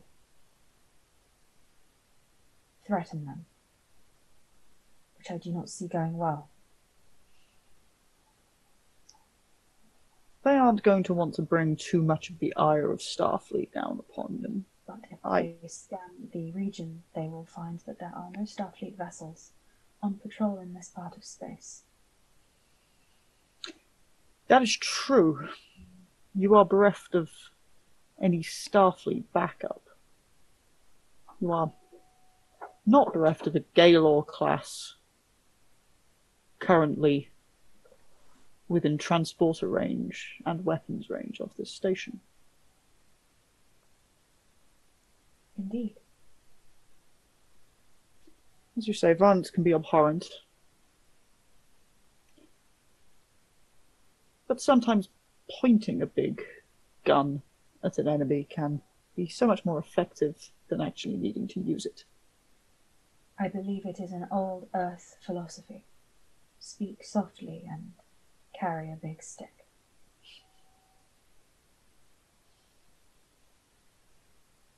As a Cardassian, I prefer to speak boldly and carry a discreet blade, but that shall do under the circumstances.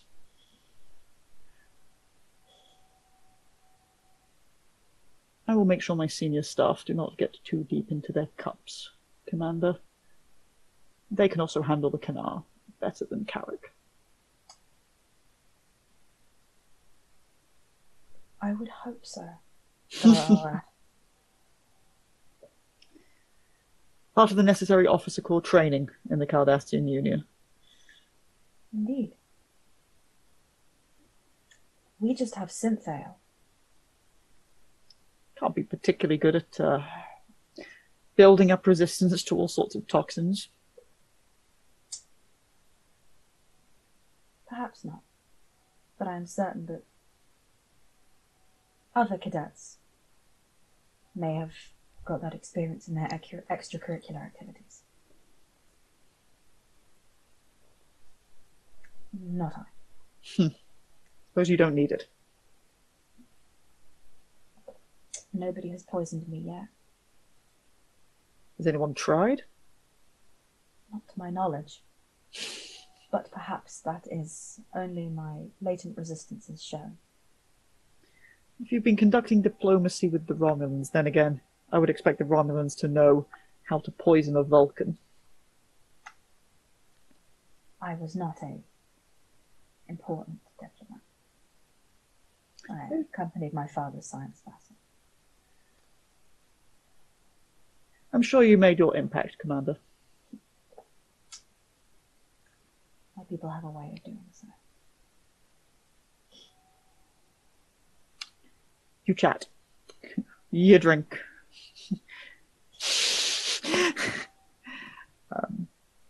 Certainly Elrad will, shortly after that point, send some messages on his data pad. Pad. We're in Star Trek, not Star Wars. On his pad. And about 4 hours later, however Strange and Casey and Vance are either contacting or getting return, unless you're doing anything in the meantime. I am very quickly. Slander doing anything in the meantime. So, 4 hours is a little longer than she anticipated this taking. And so, like, she is still as poised as she can feasibly be. Mm-hmm. But she is getting very tense. Because she knows that micromanaging and checking in on them is absolutely the worst thing she can do. And she knows that there hasn't been a commotion. And she knows that Carnell is watching the door. And she knows all of these things are true. And she's going through the logic in her head. And she's doing entirely the right thing. But she is clearly getting, for a Vulcan, quite tense. I probably imagine she's told the same story at least once. Elrad will probably end up taking over some more of the storytelling at that point.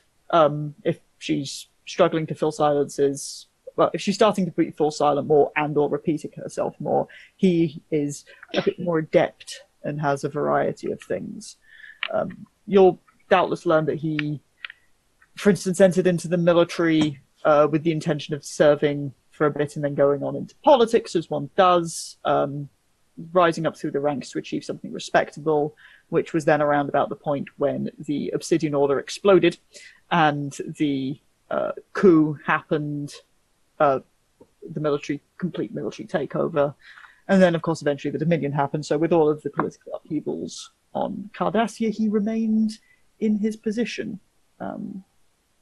He will allude to, but not be specific to, the fact that he, during the Dominion War, he joined the Resistance. He joined the Mars Resistance. Mostly just in context of, although he doesn't talk much about the Dominion War, if he makes references which are dated towards the later end, it will be pretty evident he wasn't shooting at Starfleet in those times. But other than that, he's fairly non-specific. He generally talks of the random shit that one learns as a ship's captain at an interesting last 10 years or so of the timeline. Oh yes, I do remember that episode of DS9. Yeah. Because it's a lot of Cardassian backstory, okay? Yeah. Okay, so then the 4 hours will pass. So, my sad boys, what were you saying, Mike? I was just going to quickly point out that page 84 of the Star Trek Adventures role-playing game core rulebook, momentum cannot exceed 6. Oh no! Really? Yeah. So we are. Threat can go as high as you want. Momentum cannot exceed 6. Sorry. Okay. Unfortunately, this is the situation has sparked a slogan from my in real life tabletop group. Rules help control the fun. We say it as a joke, but we play Pathfinder, so it's important that the rules are maintained. Yes. Yours have control of her. We play Pathfinder. Blink twice into the camera. By the way, chat Right, are going apeshit over this right now because they came up with a theory that if they could get momentum to around 500, they would be able to make the source a separate. Yeah, they're quite correct. If that could happen. If they can do that, I think it's If still you message at Modifius for an errata, and they errata that rule, and then you get the momentum up to 50, then we then will yes, we will separate the source separate the source section because You get on it, will automatically. Slacktivists. In fact, I'm actually going to make this time for a break, I think, rather than move just spot at the time, rather than move into planning what comes next. I have nothing tomorrow, just work. We could go late tonight. We'll see how we go. See how we go. So we'll have a quick break. Thank you very much, folks. We'll be back in 5 to 10 minutes. Bye. Alive.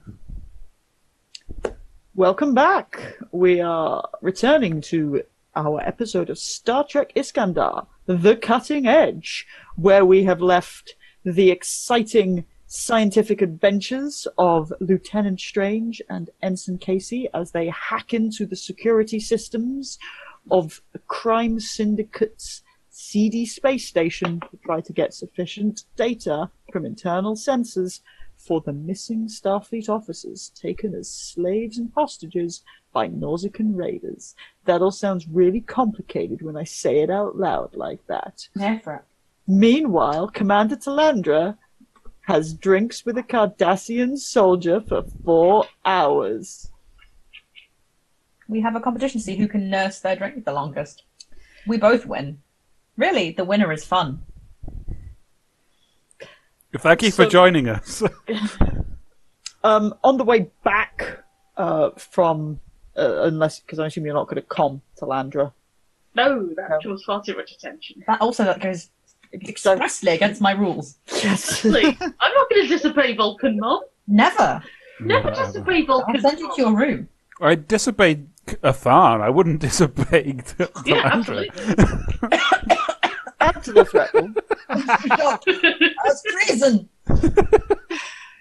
On the way back, Vance will look more to he'll definitely be looking to Strange as he says this. So, are we going to be including any of this information to the Cardassians, or are we keeping this on a strictly Starfleet-only basis? I think we'll keep it on a strictly Starfleet-only basis, and if the commander wants to share it with our Cardassian friends, then that's her call. Oh, of course. I'm not going to be questioning the commander's judgment on that, just you were more in on the plan. On the plan than I was, so I wasn't sure. Well, given that the plan was that that we were all going to leave the bar as discreetly as possible, including being discreet to the Cardassians. Yeah. That was my thinking. All right, good to know. May return to the bar. It is a little louder than it was previously, as, what did I say, it was coming up about 20, it was either 7, 8 or 9 o'clock in the evening local time when the auction is happening. I can't remember. I said it was 8 hours away, then it started, so 5 hours have passed, so you've got 3 hours, so it is late afternoon. You have 3 hours until the auction is going to happen. You can enter the bar. It's a bit more rowdy in general, and the table of Cardassians is a little bit more rowdy and drunk. Carrick is pretty damn drunk. He's not, lost it completely. He is not embarrassingly drunk, but he is getting drinks paid for him and having a whale of a time. Space whale of a time. Gotta go back in time to save it. No. No. But Talandra, your lovely conversation with Gul Elrad is interrupted by these two boys and Lieutenant Vance showing up at the table. There is that absolute flicker of emotion where she sees him come in and she goes to look, and then she's like, "No, Talandra, be chill." And she is still trying, but there's that kind of. That's fascinating. Do go on. Well, I imagine one of the biggest problems in the local area is going to be the Talarian Republic. We have to make sure that our relationships with them are good, considering that the border is so very, very near. But equally, your crewmen are back. Shall I get you all a drink? That would be very pleasant. Thank you, Elrad. He gets up, and you've got like one end of the table, a little bit more to yourselves. Please do take a seat. He sits. So, 21. We're missing 3.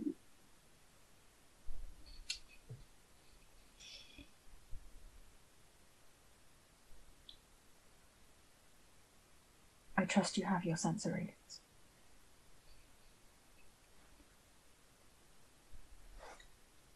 Very well.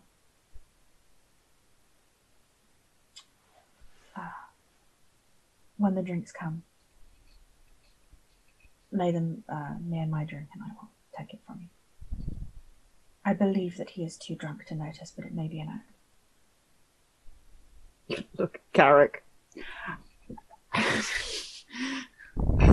Maybe a very good act.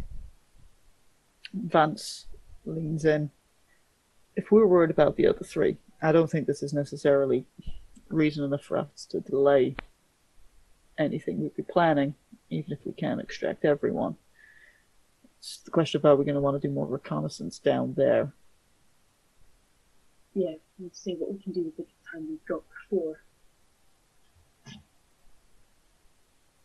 Because I do have one idea on how to do more reconnaissance down there, and it's a really bad idea. Share the idea, I am not bound to it. Well, it was probably going to involve using Carrick more, but it could use anyone else, or one of the Cardassians, even. Because there is one way for someone to end up down there. Now, Nausicans probably know that we're here, on the station. Mm-hmm. And a lot of people are going to know that the Nausicans are selling Starfleet. So if someone sold one of us to them, if we can find any way to make that a useful Trojan horse kind of situation. That could work. It is a very reckless idea. Yes, it is. That is the insight. Sorry, I need to make it clear. Talandra is thinking in real time. I've already had my idea, but she's got to come to the conclusion. That's and fine. She has definitely stopped talking to think. Mm-hmm. Because she's not a tactician. But she is a pilot, so it is an idea that could work. Especially if there are 3 unaccounted for.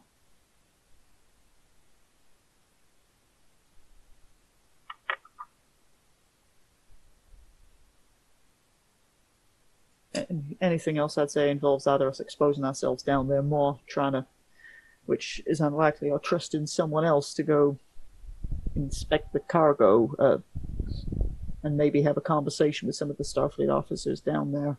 You understand a little more about this setup, Vance. Were it to be that one of us was delivered to the slavers, then knowing that we are here, what do you have in mind for it not to be immediately deciphered as a ruse? That would depend on who's selling us. The way I would try to pitch it is whoever is selling us is aware that there are Starfleet officers being sold by the Nausicans and where there are Starfleet officers here. So essentially they'd be recognizing the Nausicans in the market. And so you'd want to be pitching it as some local ass has been exploitative, jumping on the situation and trying to make a quick buck while the Nausicans want more. The Nausicans haven't come after us. Maybe they don't know what we look like. Maybe they don't know exactly who we are. Maybe they just think that we're not an immediate problem. You know, there are reasons why we're not moving against them directly. Could use Carrick for it. Could use the Cardassians for it.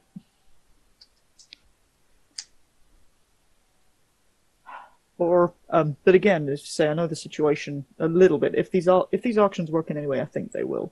Then someone going down there posing as a buyer might be able to, as I say, inspect someone, maybe have a word with any of the Starfleet. Maybe they'd know. Maybe some of the slaves know what happened to the prisoners. Know what's happened to some of the other prisoners. The problem with that is time. Yes, the problem with all these things is time. I just realised, I know it's often a thing that's skipped over a lot in Star Trek. But I lose at this place. Yes. Yes, there are. Because I realised Talandra can't keep going to the bar if she needs a quiet moment.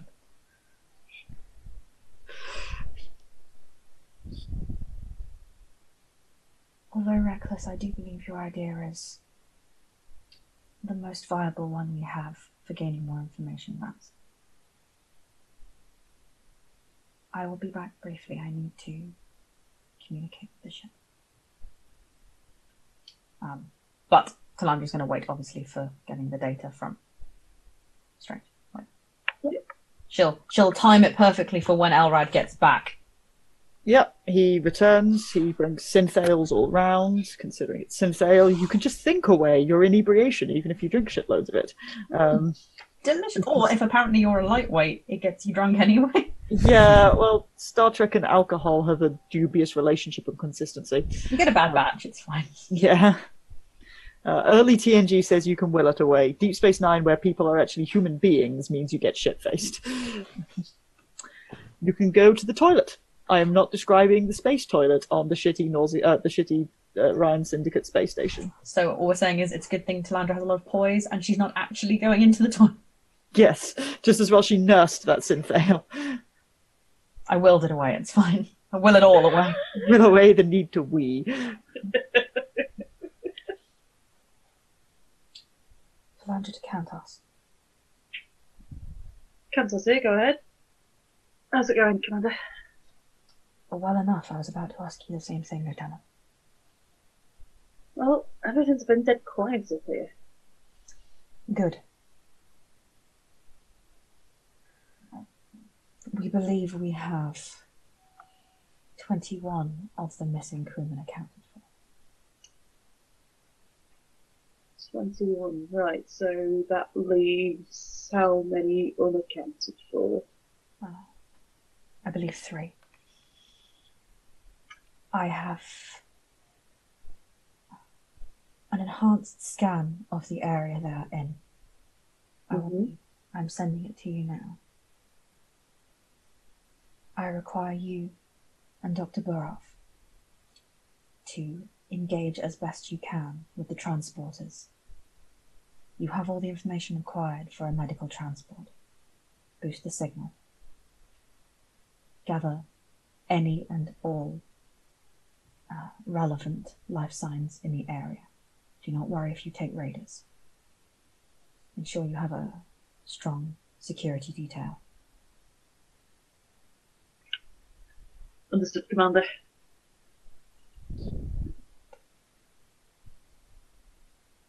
Currently, I'm attempting to think of a reasonable way that we can find the missing 3. But I am not keen on exposing the crew to being discovered. All of the crew that... I think I'm correct, all of the crew that I brought are human. Just by accident. Aside from you, yes. Yeah. Therefore, if I cannot think of an alternative solution, I intend to be captured and sent in with the slaves. I am the only Vulcan, as far as I can tell, aboard this spaceship, which should make locating my biological signature very easy.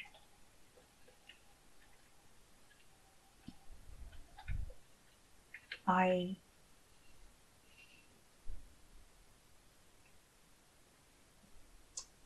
hope it will not come to that. But I have every reason to think Likewise, we are hurtling towards that solution.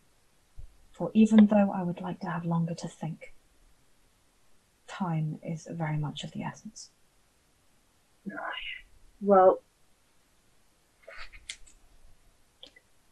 if you are able to give us a bit of a heads up, if you are going down that path, and then we can get the transporters, perhaps keep an eye out for you.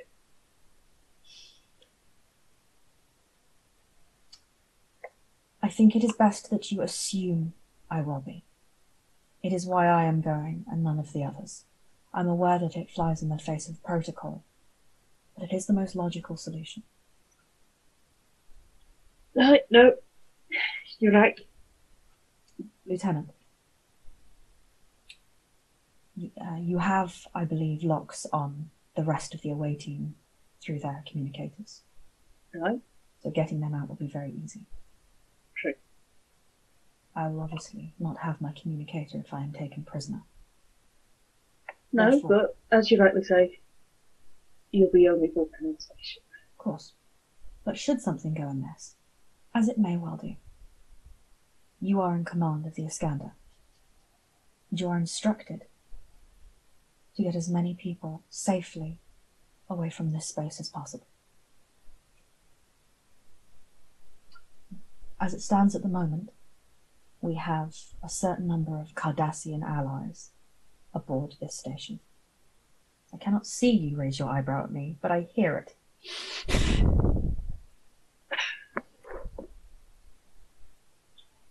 Having spent a long period of time with them, I believe that they are trustworthy. But of course... Trustworthy might be a bit of a strong word if you don't mind saying so, Commander, but... Were we not allies in the war, Lieutenant? Exactly. However, should a situation arise and I am unable to give my instructions, the Cardassian Union vessel Trador is to be considered an allied vessel unless they prove otherwise. I will leave that to your judgment, Lieutenant. This may be the last time we speak. Should anything go amiss down here, you are to report to Lieutenant Vance regarding the away team. Understood, Commander. Commander, Good luck. thank you. Live long and prosper.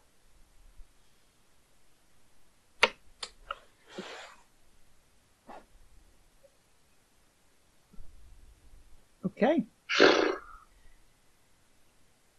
We'll stay down on the station for the moment to allow you to keep scene. Talandra can return from the loos and return to the table. How's character? He's drinking, he's jovial. Either he's like completely distracted or he's accepted that for whatever fucking reason information isn't coming around yet. He's not paying you much attention. I guess as far as he's concerned, either we give him information or we don't.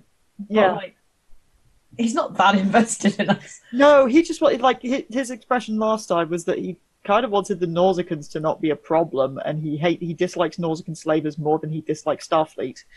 But also ensuring that we don't just like blow up the whole... Yeah. And so if you stick around having booze and buying him drinks, like, he's not getting completely irresponsibly shit-faced, but he's pretty distracted. And also, I mean, you know, no, I'm actually not going to elaborate on that point. Oof. Talandra sits back down and she looks very thoughtful. Mm-hmm. Elrad is giving her the slight, like, watching, but isn't, like, staring at her if nothing else is forthcoming from her immediately. So Talandra will settle down and, like, she'll look at Ensign Casey for a moment.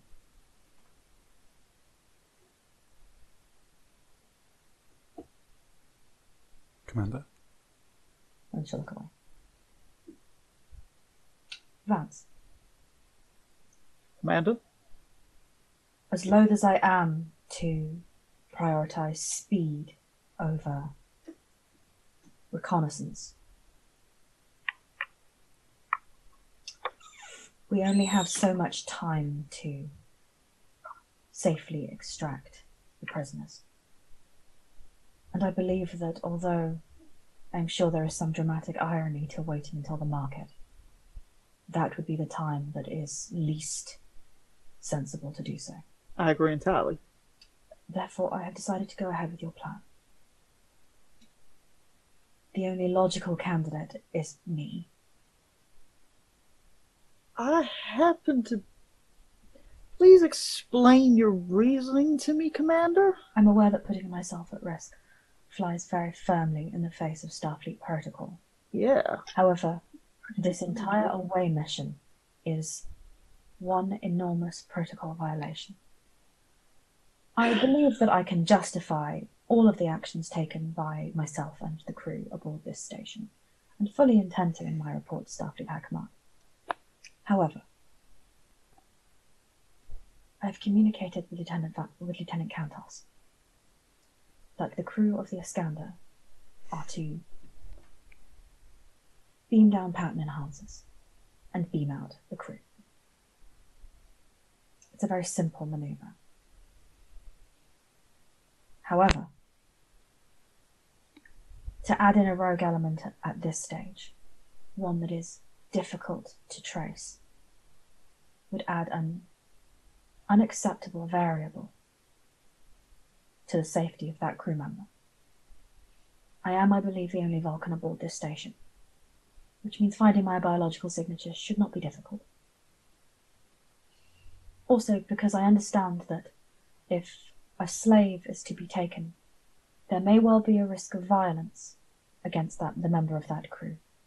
And while both of us are well trained in the security arts, I believe I am more physically suited to taking punishment and less useful as a security officer for the rest of the officers here. I've taken my fair share of beatings, Commander. Of course, but should it become a fight, you are much more useful here than I am. Sure, but if it becomes a sticky situation, you're much more use here than I am.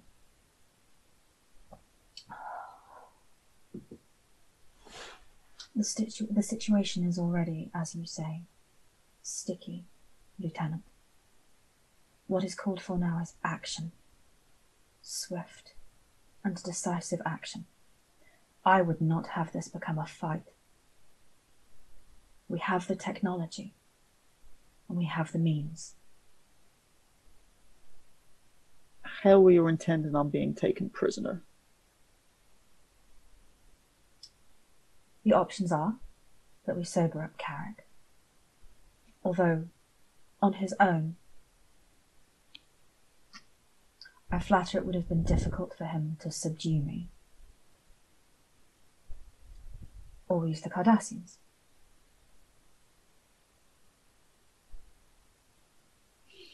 Which makes a lot more sense.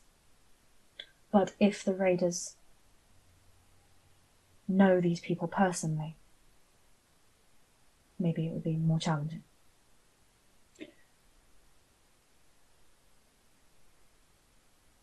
I think a combination of the two is most logical. Carrick and the Cardassians. It is unexpected, and that hint of the unexpected is what adds veracity to the story. Commander, if you're going to persist with this, I'm actually going to have to ask you to place my formal objections in any logs you make of this situation. They are noted, Lieutenant. I mean, alternatively, you could just try to go down there and pretend to be a buyer, and at worst, they kick you out like it's...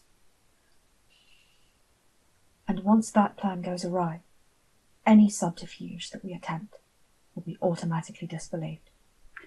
Yes, Commander. I am balancing on the fact that I am not good at subterfuge. I find it very difficult to lie. I find it even more difficult to be something that I am not, and what I am is a Starfleet officer.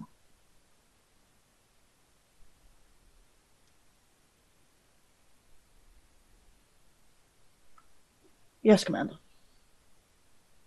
Thank you, Lieutenant. Your responsibility while I'm gone will be to coordinate the away mission.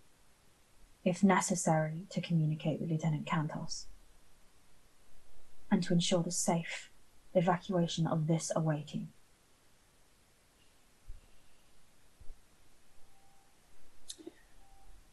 I understand we'll position ourselves in the vicinity of the marketplace. Not too close to the auction, but near enough that if the situation starts to go awry during the time of extraction, we are more on hand to be able to, at worst, corral people within the transporter area.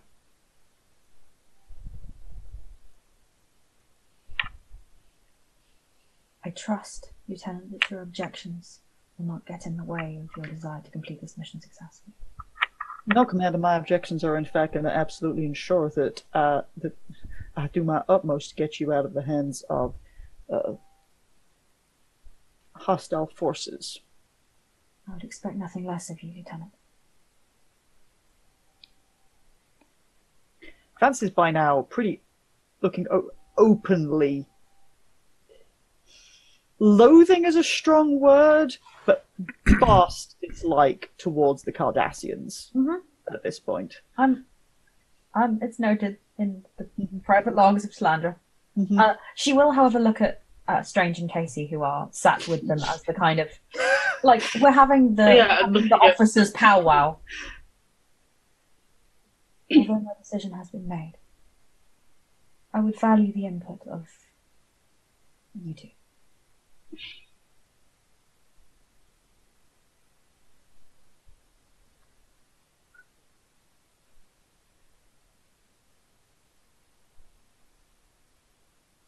Much as I don't like the idea of you being the one to go in,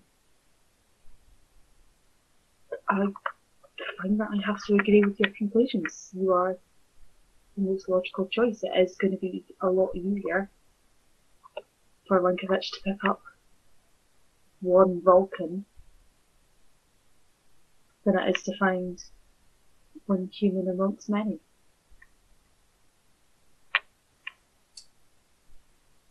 You will forgive me, I am neither versed in medicine nor engineering. I believe there is no way for me to take my communicator with me in any subtle fashion.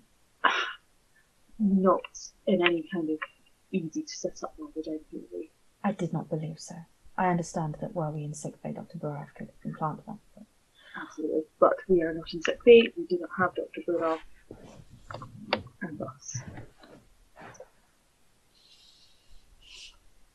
Ensign Casey, your notes. There is nothing that I could contribute, Commander, that would be anything other than sentimentality and platitudes, and there is no room for that. You have come to a respectable conclusion. I appreciate your not bringing sentiment into the decision.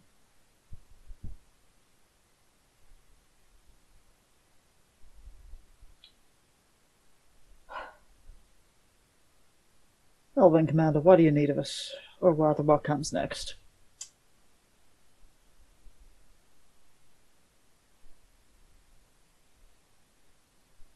Drink your synthal.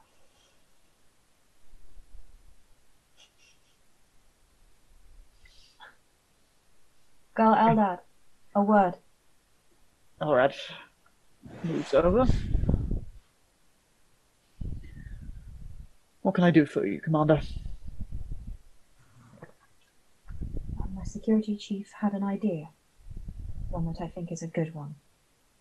Vance looks utterly miserable at the fact that this is being touted as his idea. Whose idea was it, though, Vance?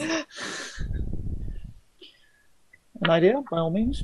We are currently missing 3 members of the missing officers. Ones that we have been unable to account for through reconnaissance.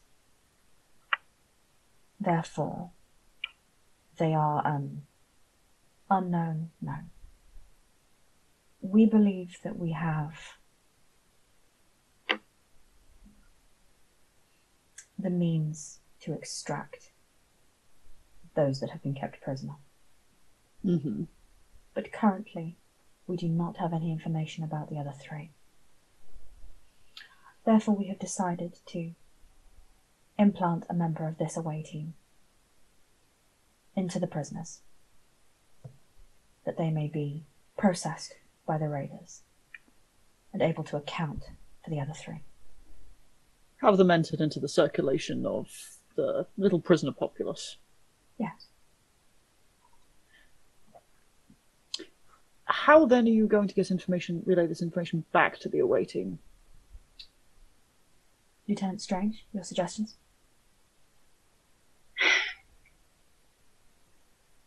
See, can't have communication on me.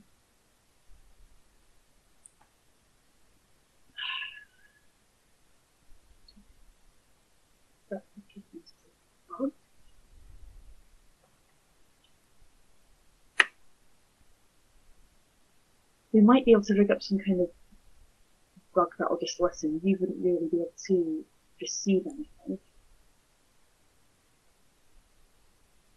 Something to track the environment around me. But I'm assuming your intention is then to extract these prisoners who are accounted for. But you wish to know where these final 3 are before you show your hand, so to speak. Which means that you want to get in there, find out the location of the other 3, and then relay this information back to your people, who can then secure these missing 3. I will be quite content if they beam up raiders as well as the missing crew. But should the missing 3 not be among the slaves, then we will have lost a fairly potent advantage. True, though possibly this is my non-Starfleet pragmatism speaking. You could beam those available off the station, maybe with some of their slavers. Question your slavers your people may know what happened to the other 3. Once you take Nausicaan raiders, not only do you have another source of intelligence, but also possibly a bargaining chip. Quite so. However, once we beam out those that have been kept prisoner, we will question them. But should we get information from them too late, then we have already played our hand. Whether the implanted crew member is able to get the information out sooner rather than later becomes of vital importance. And they will be beamed out regardless. All it is impacting that crew member with is potentially a few hours of discomfort. Elrad sort of looks. To say he looks across the group is not accurate. Elrad looks really at the 3 security officers as he just basically ignores. So, you're not putting the sad boys. So, Casey, here you go, lad. My plan is to sell Casey into slavery. Owen, put that on the fanfic list. It will be inappropriate for all ages. Well, if loyal men can get the information back out, then I'm sure that you can put together a suitable plan for finding these missing 3. Or securing these missing 3. They might be on the Nausicaan ships as a problem. It is quite likely that they will be on the Nausicaan ship, which will lead to complications down the line. However, I just don't see where on this station these other 3 could be that your smaller waiting can reasonably get to.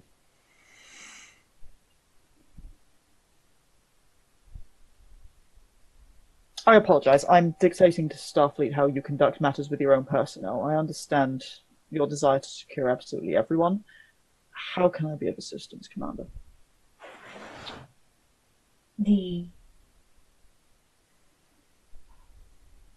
I know it is very distasteful, and I wish to apologize for making this request. However, the easiest and most obvious way to insert a member of this away team into the hold of the slavers is for that member of the away team to be traded to slavers.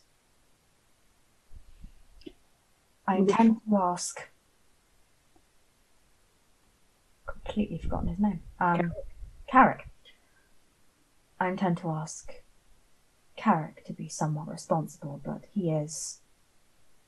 well, he will be at best tipsy, and clearly his overpowering of a Starfleet officer would be less than convincing.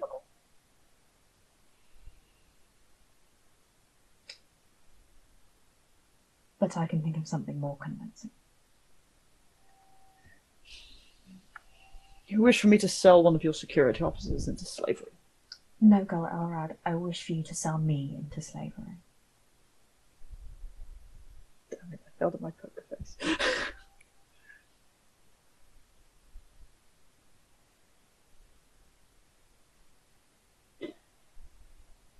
If that is how I can be of assistance to Starfleet, Commander. It is how you can be of assistance to USS Iskandar. I need to make it very clear that I am here in the protection of these missing crew. I have not been sent by Starfleet. And it is likely that should this operation become messy, that Starfleet may disavow the ship was here. I imagine you're not upsetting anyone so significantly large for that to happen, or I would hope not. If this is your choice, then I can certainly arrange this, so I can play the role of the dissatisfied border officer who's gone a little bit native. It may not be a natural fit, but I think the story will be believable. All right, Commander, it's not the first time I've had to be something that I'm not.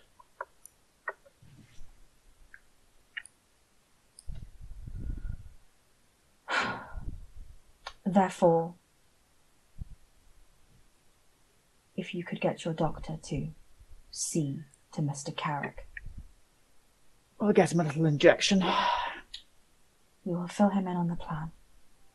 I will leave this bar alone. Walk back towards the transporter bays, during which time you and your people must take me prisoner. It must be believable. Stop it, Kat. Sorry. My face. I'm trying so hard. I'm doing so well. For anyone, if they have inserted any spies into this cantina, will know that we have been drinking all afternoon. I will leave my chief engineer, Giatti, here. She will keep your people occupied with more drinks, some card games and dice games. As if for Cloy to keep you all separated. And I will express that we are going back to the ship for the most part of our crew. I should also make it very clear. I'm a trained Starfleet officer, and I'm a Vulcan woman. To make it believable, you will probably need to hit me in the face. But I understand. Very well, Commander. How much are you intending to sincerely fight back against me and my men? I think the idea of fighting back is very distasteful. So it is probably reasonable for you to draw weapons early on in the fight, so I realise that I am outnumbered. Very well. Understand, Commander, I have no intentions of... I will handle this as professionally and effectively for you to succeed at your mission, but I will have no compunctions or treat you as some delicate wallflower. You are an officer on a mission, and I shall accord you all due respect. Thank you, Elrad. Very well. In which case, I'll talk to my doctor. Thank you, I shall talk to my crew.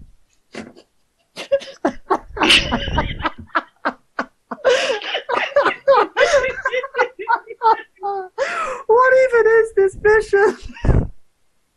This is my new favourite episode of Star Trek. I need you and my men to take me prisoner. Punch me in the face, please. They're so Punch me in the professional, face. and I love them. I love. Sell me into slavery, Gul Elrad. I really, Hell. I really thought this. Really thought this would be. This side is so useful. You can use it for so many ships. These two, Can. Talandra and Elrad, professional ship. Vance is just looking like he sucked on a lemon about now. Casey is just staring at the table. So, And Strange is fighting back the urge to panic.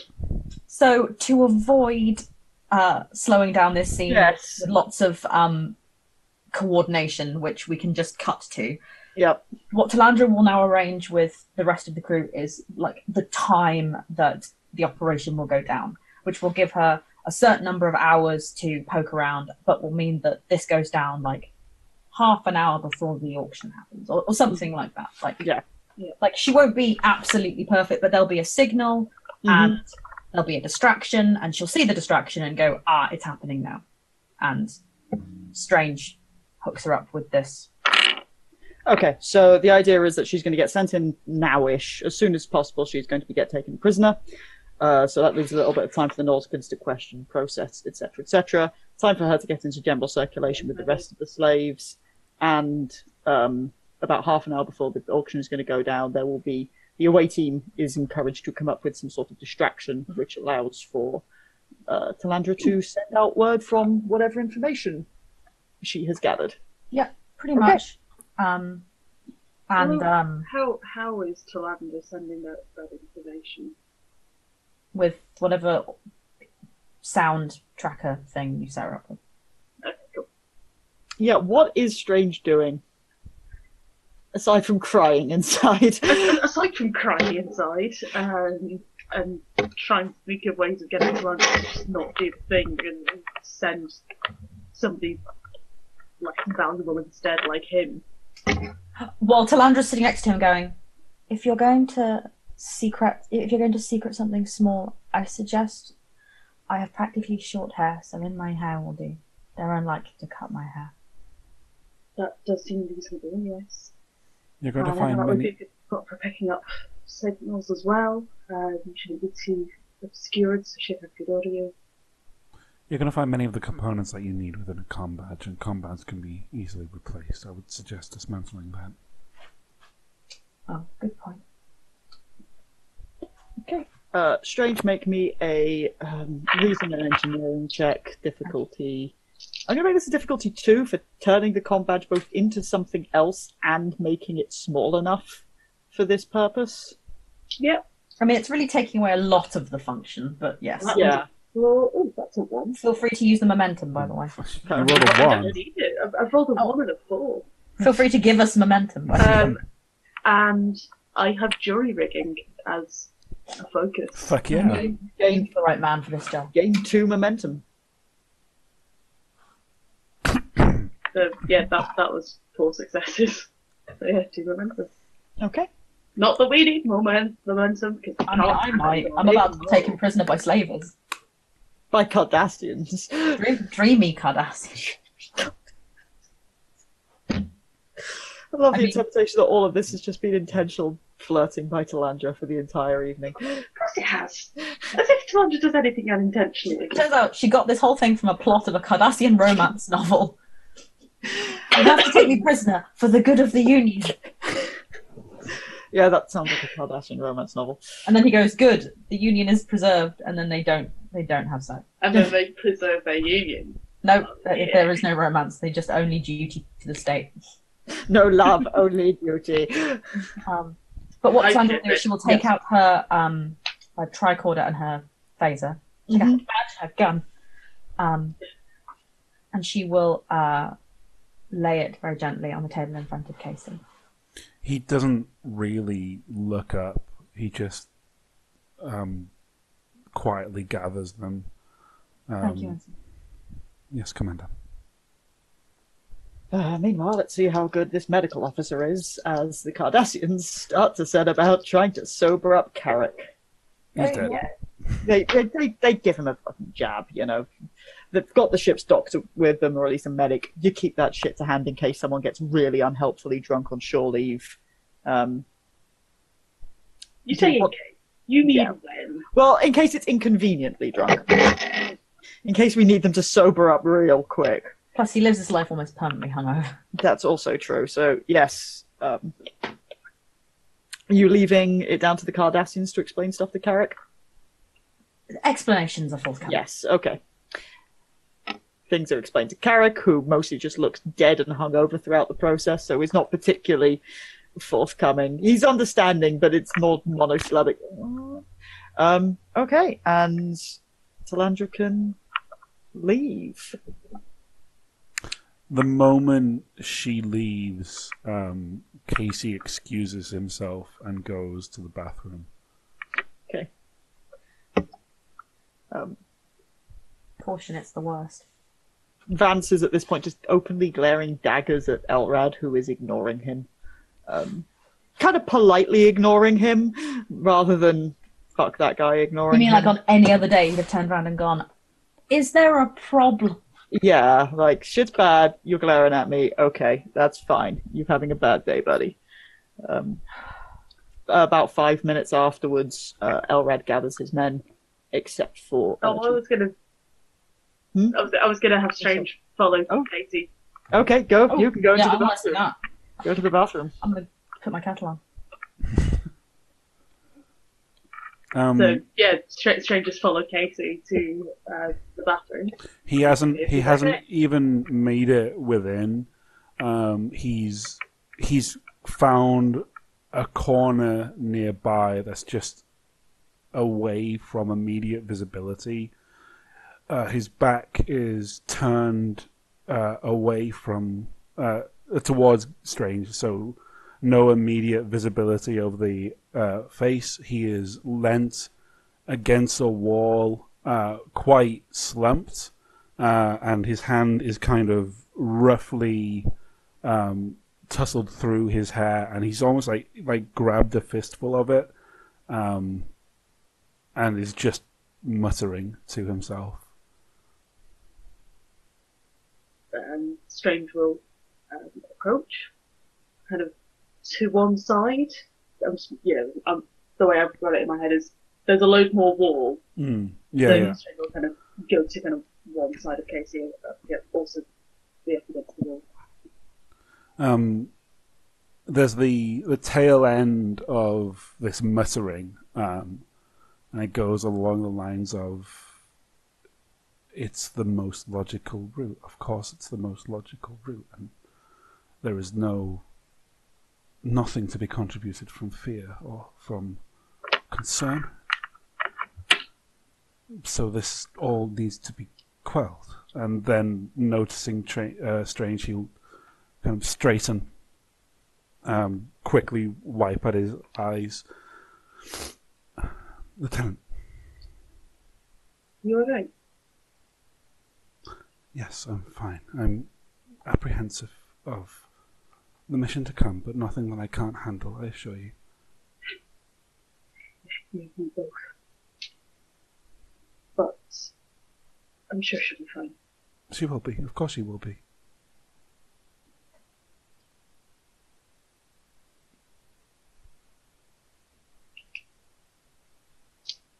Forgive me, I did not mean to snap.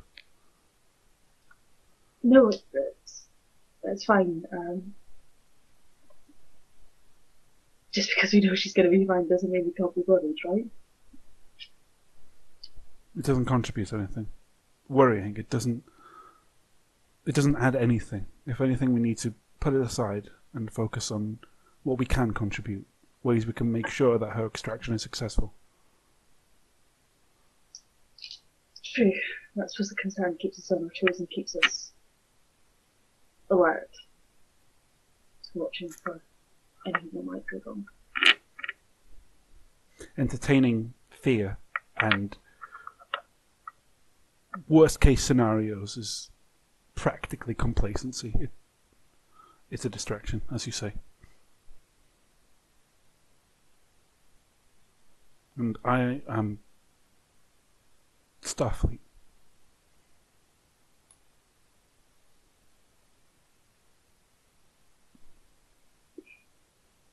There should be no cowardice.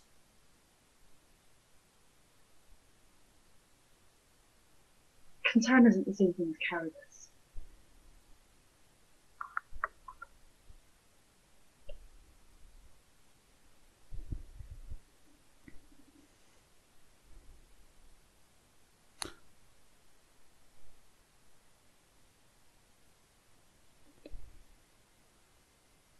Forgive me, but I think I will need to put this conversation to an end. I am thinking too much about what I have lost and what I stand to lose, Lieutenant. At that point, that really looks like it's stung Strange when he says that, especially when he says, "What I have lost." Mm-hmm. Like, he almost kind of flinches at that. Like, the words come out also, like, with a hurt to them. It's... Yeah. But it's... And it does hurt. It quite visibly hurts Strange when he says, "What I have lost." Seeing that reaction, he just shuts his expression down and says, "We should make ready."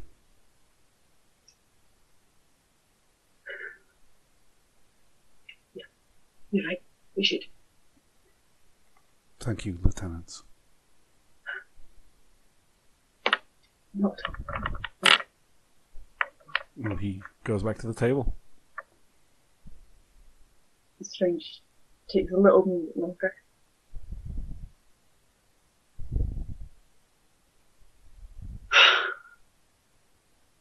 And then composes himself. Why they're called the sad boys? The sad boys! Sad boys! It's the worst club. You shouldn't get jackets. By the time you two emerge from the from the bathroom, the Cardassians are gone except for Glenn Giatti, who is trying to lure poor it's Ryder by now, into dice and drinks, while Vance just looks utterly miserable and angry, and Carnell is a bit lost. I don't fully understand what's going down, but I'm here for it. I'm not sure what's going down, but I'm very sexy. And so, yeah, you can wait. Giatti, I would be honoured if I could share a game with you. Yes, let's play some dice, shall we? And I want to engage this engineer in conversation and games. Yeah. And she is clearly aware that you guys have good reason to be upset and is trying to be nice.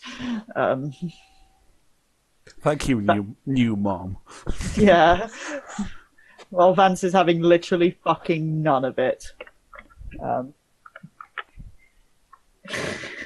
I was going to give you a loyalty point. I'd take your loyalty point.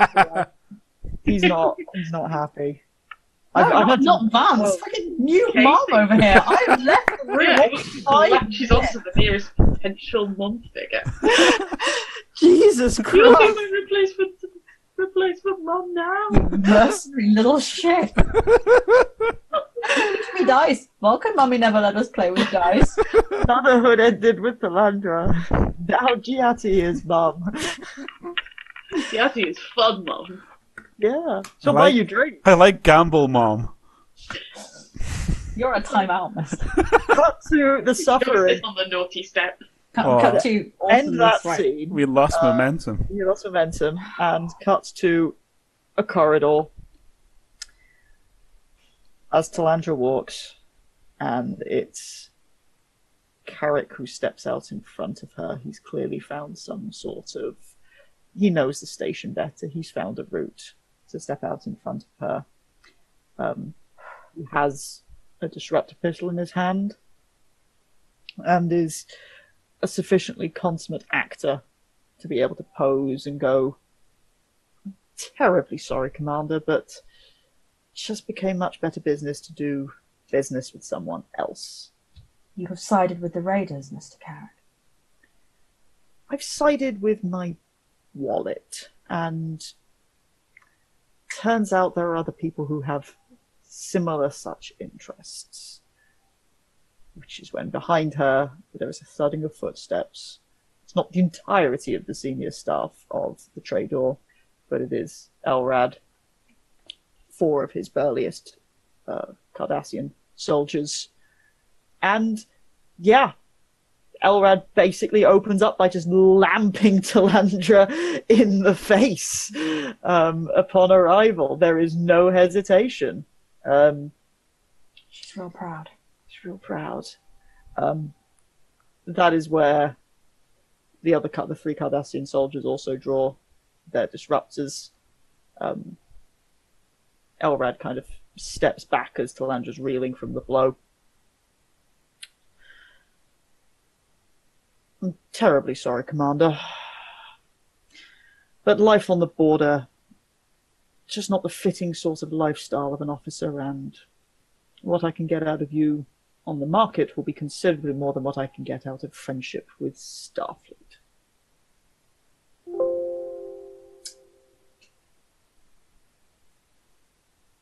I recommend you don't fight back.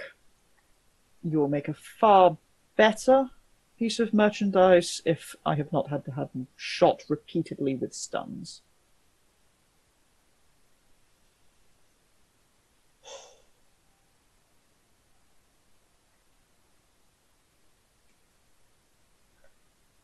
It would seem that is the logical decision.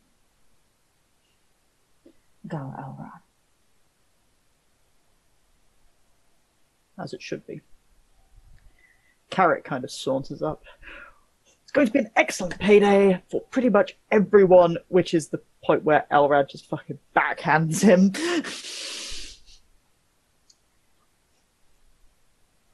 We're here to make some coin.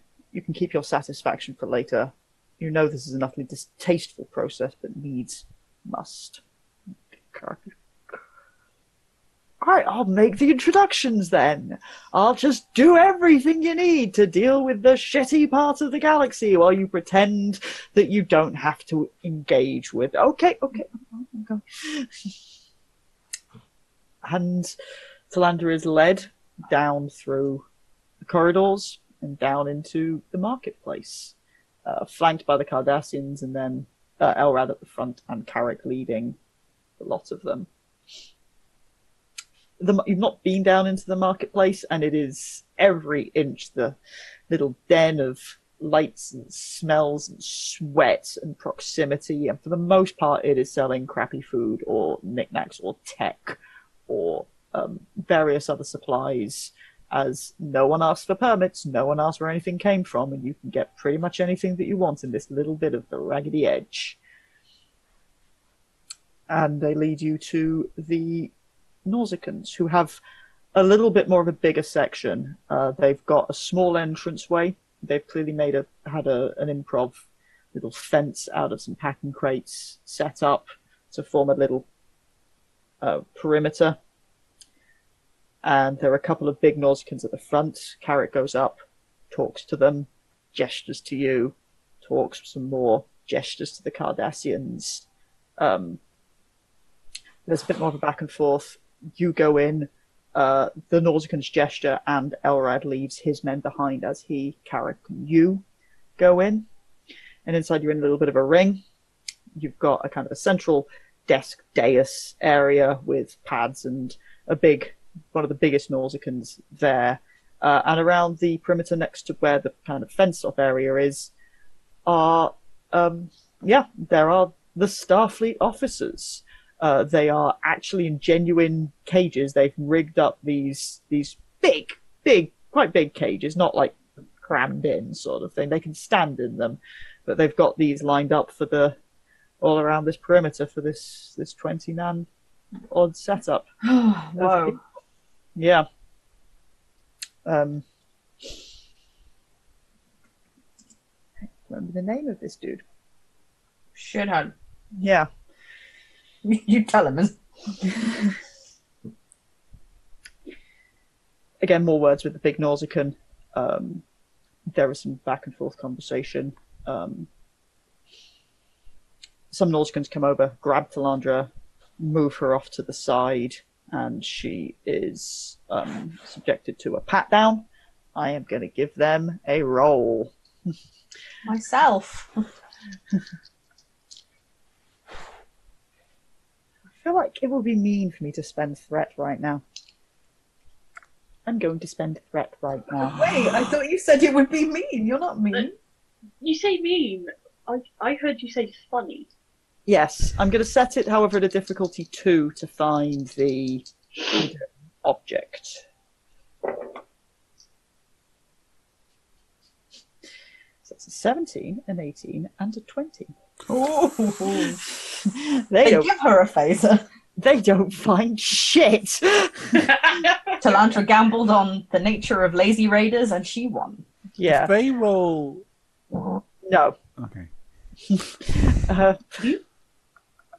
You do not get momentum for my shit rolls. Do they generate threat? No. And so, like, Talandra, throughout this whole process, like, she isn't the most expressive of people. But she looks as, like, irritated with the process as it's possible for her to get. And she's angled her face as such to indicate that, you know, it's clearly the makeup job that everyone wants to do on a Vulcan that's been in a fight. Of the kind of, see? She has green blood. Yes. Look, it's green. Look, green. And, like, she's making it pretty clear the whole I was in a Green. fight thing. And it's green. That's not important. That's for the audience. She's still going up to the Nausicans going, look, green. After she's apparently clear, there is another exchange back with the big Nausicaan, Carrick and Elrad. They are tossed a couple of data sticks for credits. And they leave. Elrad casts you one last glance, stony-faced, and leaves. The big Nausicaan comes over.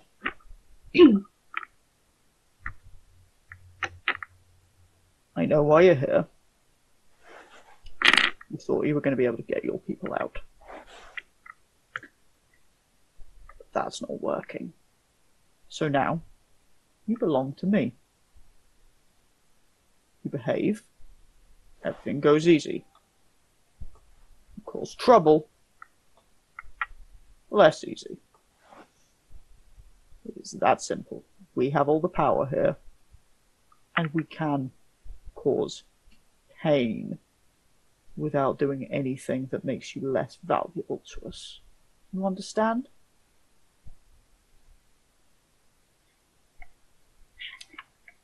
There is a sharp dose of pain as one of the Nausicans who have been inspecting her jabs her with effectively a space taser.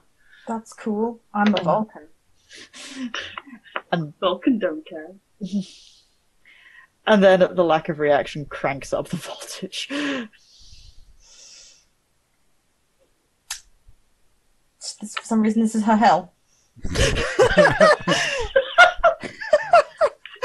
Like this early? This is the hell.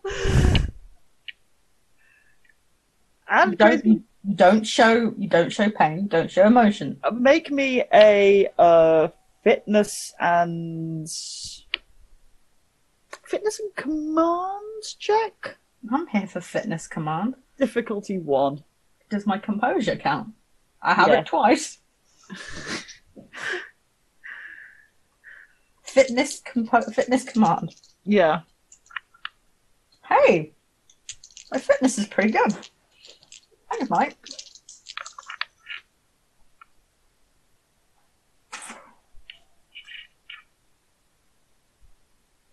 So, just a quick question. On the number counts, These right? counts, yeah.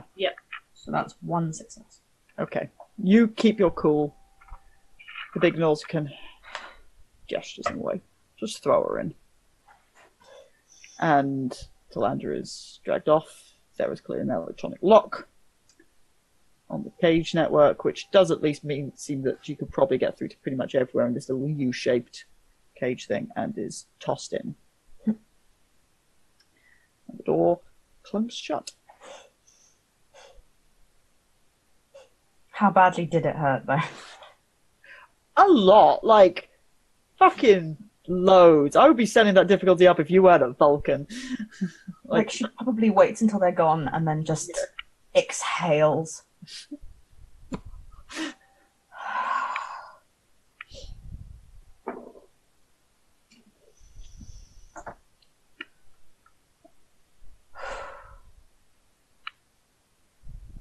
There's a voice from near you as a burly Bolian figure in a red uniform. Bolian. Over. I know this person. Isn't there one Bolian? Baltros. Baltros. Oh, buddy, oh, pal. Let's check. He's actually a fucking Bolian. I thought he was. If we both imagined that, then sounds weird. Yes, he is. He is a Bolian. He is. Says so in my own notes. Are you all right there?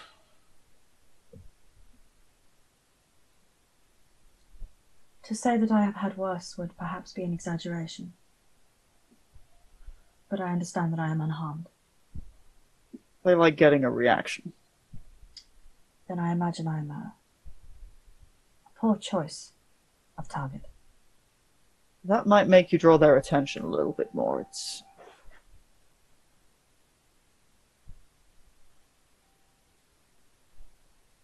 Commander Baltros, USS Antares. Lieutenant Commander Talandra, the USS Iskandar. My read on you was right then. It was that or Science Academy. I'm sorry that you've been caught up in all of this. You must understand, what we have been caught up in is still a mystery to us. We know of the attack on the Antares. Not a lot else. How's my crew? The Antares? Yes. The ship is serviceable. I understand a number of casualties. But when we left the ship, it was pulling together. Good. Good, I'm glad to hear it. They are very concerned about you, however. Can imagine.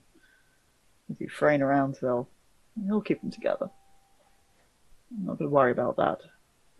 But if you've been on our trail and you're in here, that's not going well. On the contrary, the Iskandar has come to rescue you. Really hope this is part of the rescue. If I said that it was, would it comfort you? Well, I hear Vulcans don't lie. I have also heard this. What can I do?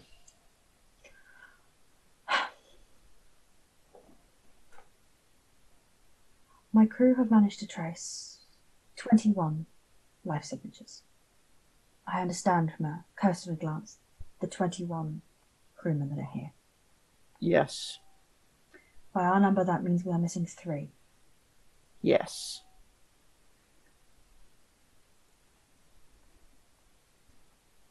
Loxley, Weber, and Fadrave. Oh, Anthropograph. 3 out of 4 of his team. Not Lieutenant Novak, she's over there. She just gestures to a far end of the cage. There are a few people around. You can't necessarily make anyone out immediately. She's still here for some reason. She's not talking much, and I've not pressed any point. But I don't think their absence is an accident. And I know they're not on this station. Do you believe that they are aboard the Nausicaan ship? No. No, I believe the Nausicans gave them a ship. Fascinating. Very. If I weren't trussed up, I'd be asking Lieutenant Novak some very pointed questions. Then in approximately an hour and 3/4, you will have your chance. Good. Because whatever has happened to my ship, it's clearly got something to do with these four.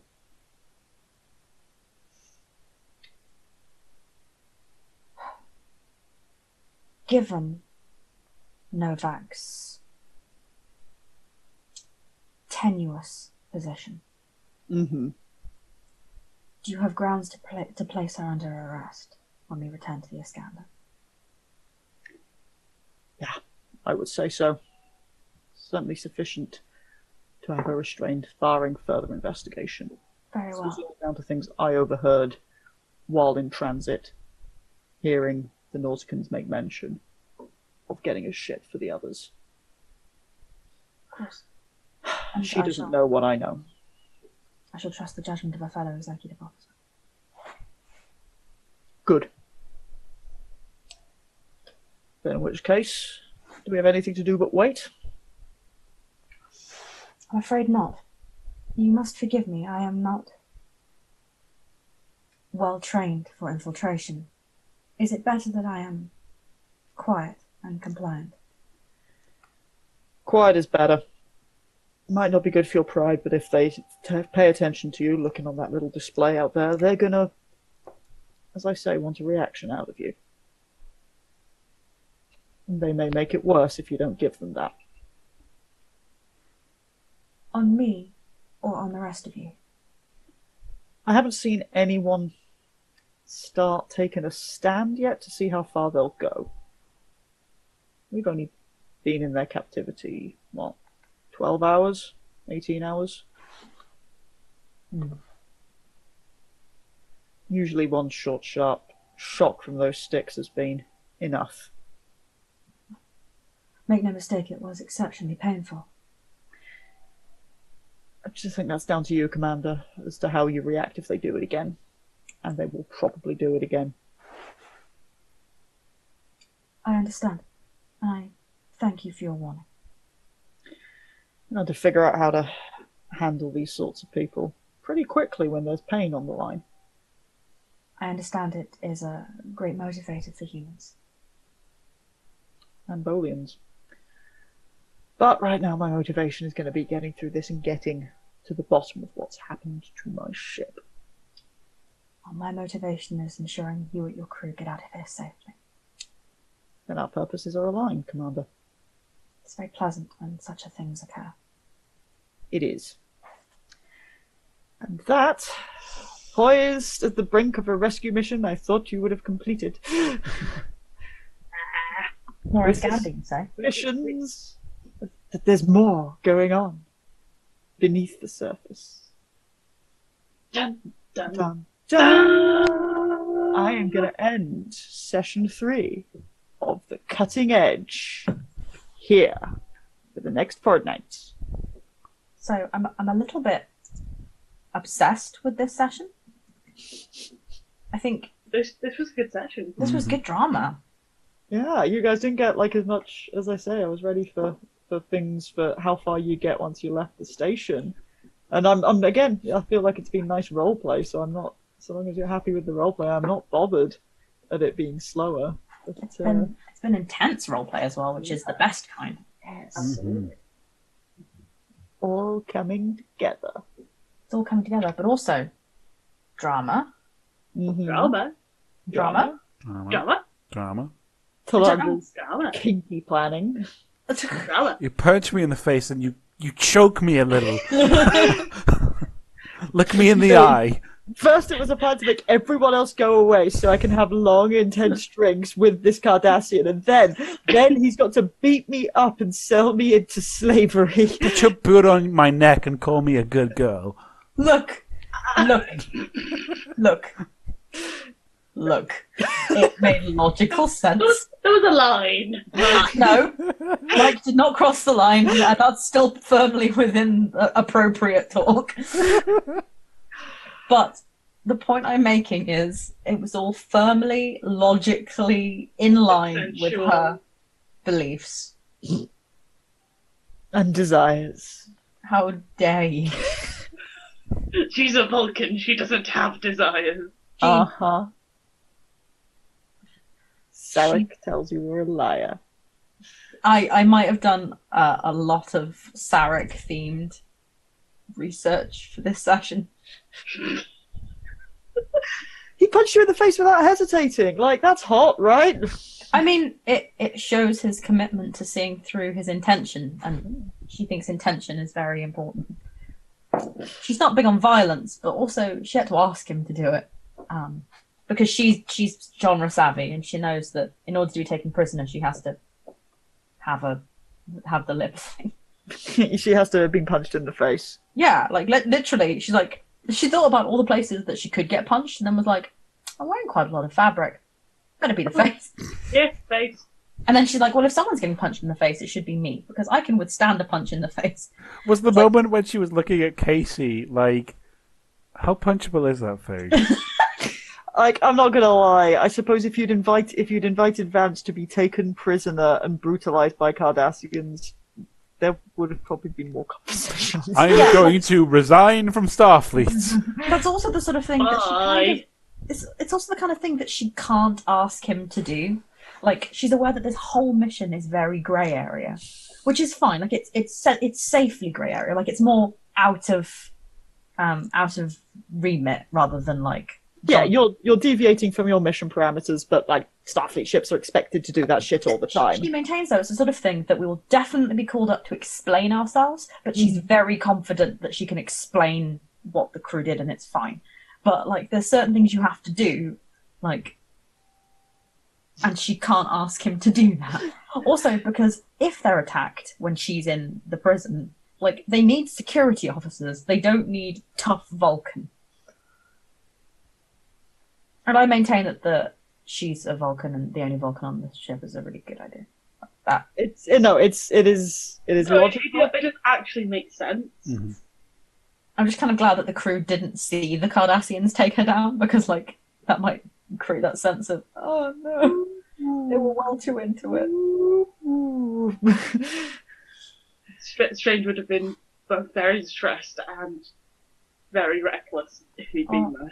The sad thing is, though, that when she gets back, they are going to see her with the horribly bruised up mouth. They might assume that was again. I suppose it was explicitly in front of them. Elrad was explicitly told to punch her.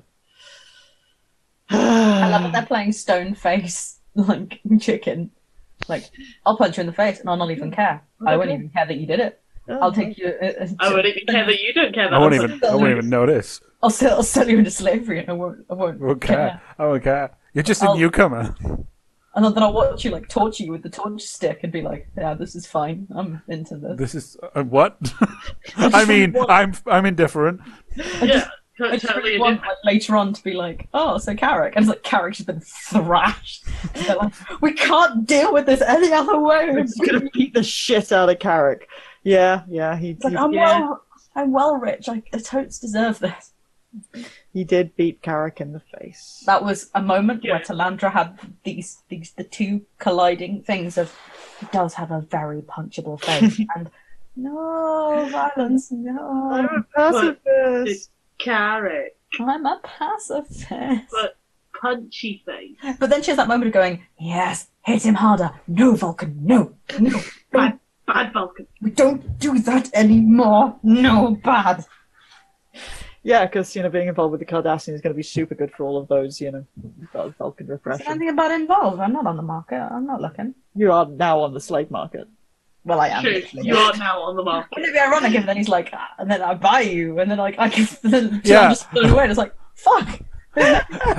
Ironic, I and not own the you beginning now. of a fic that is definitely being written as we speak. I would read the Gul Elrad has a change of heart, buys Talantra, and takes off into the night. Oh no, something goes wrong, so all the Iskandar crew suddenly drop dead, and the auction goes ahead anyway, and Elrad buys her to save her, but then he keeps her But on. actually, it just becomes 50 Shades. No, but then it's the thing. He buys her to save her, and then she's on the ship, and he's like, well, I'm so sorry, this is terribly awkward. She's like, it is, but I appreciate that you've done your best.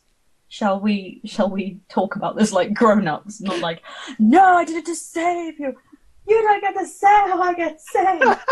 Why are we both doing this gesture?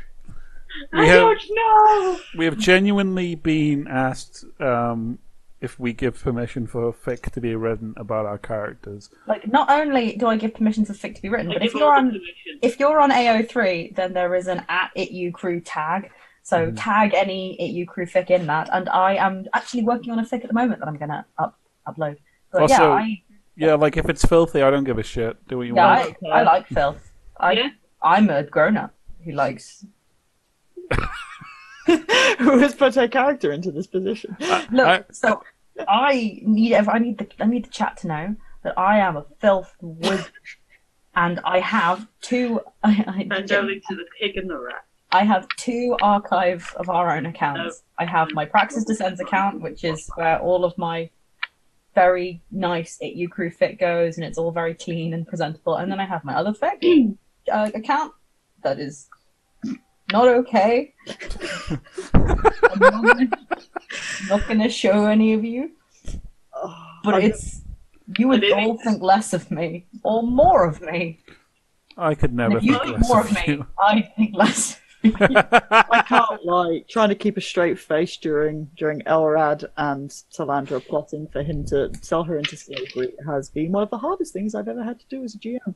And Genuinely, it was beautiful, and it's why I ship them, because it's this moment of, oh, this is logical. Of course it is. It must look believable. Of course. How much bloodshed? It was you want me to sell one of your security officers into slavery? No. I want you to sell me into slavery. I don't know why I set that up when I knew I couldn't cope with it. You are a committed GM. Anyway, thank you. No, we should keep talking about this event forever. Like, enough of that.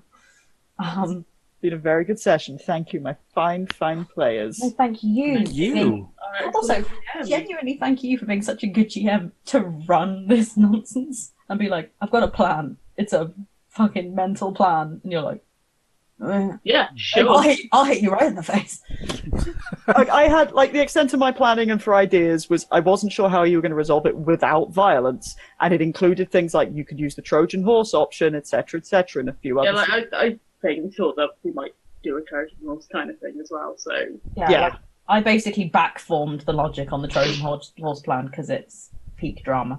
Yeah, there were things I like to set up. Here are the options. Here's the obvious way I can give you to resolve a plot. But if you come up with other things, and as discussed, Star Trek kind of benefits from a certain amount of, or more so than usual, from the yes and school, which I am actually not usually an adherent of, but.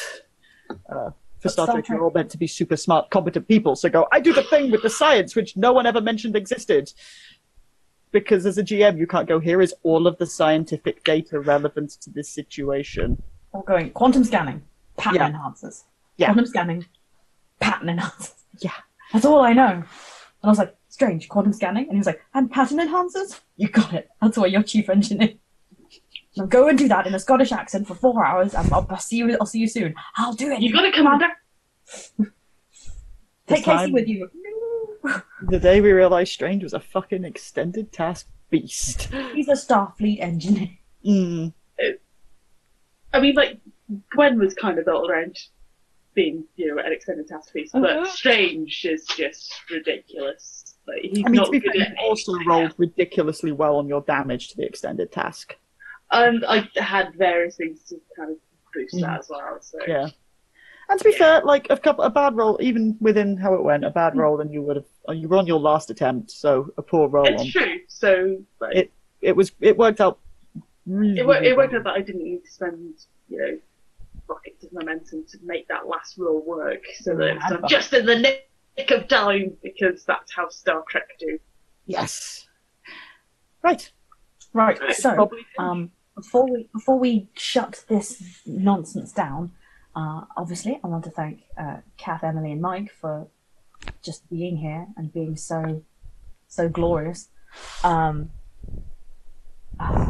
But in the meantime, if you enjoyed this stream or enjoy any of the other It You Crew streams, then I would like to draw your attention to our very lovely extended trash fam who support us over at patreon.com/itucrew.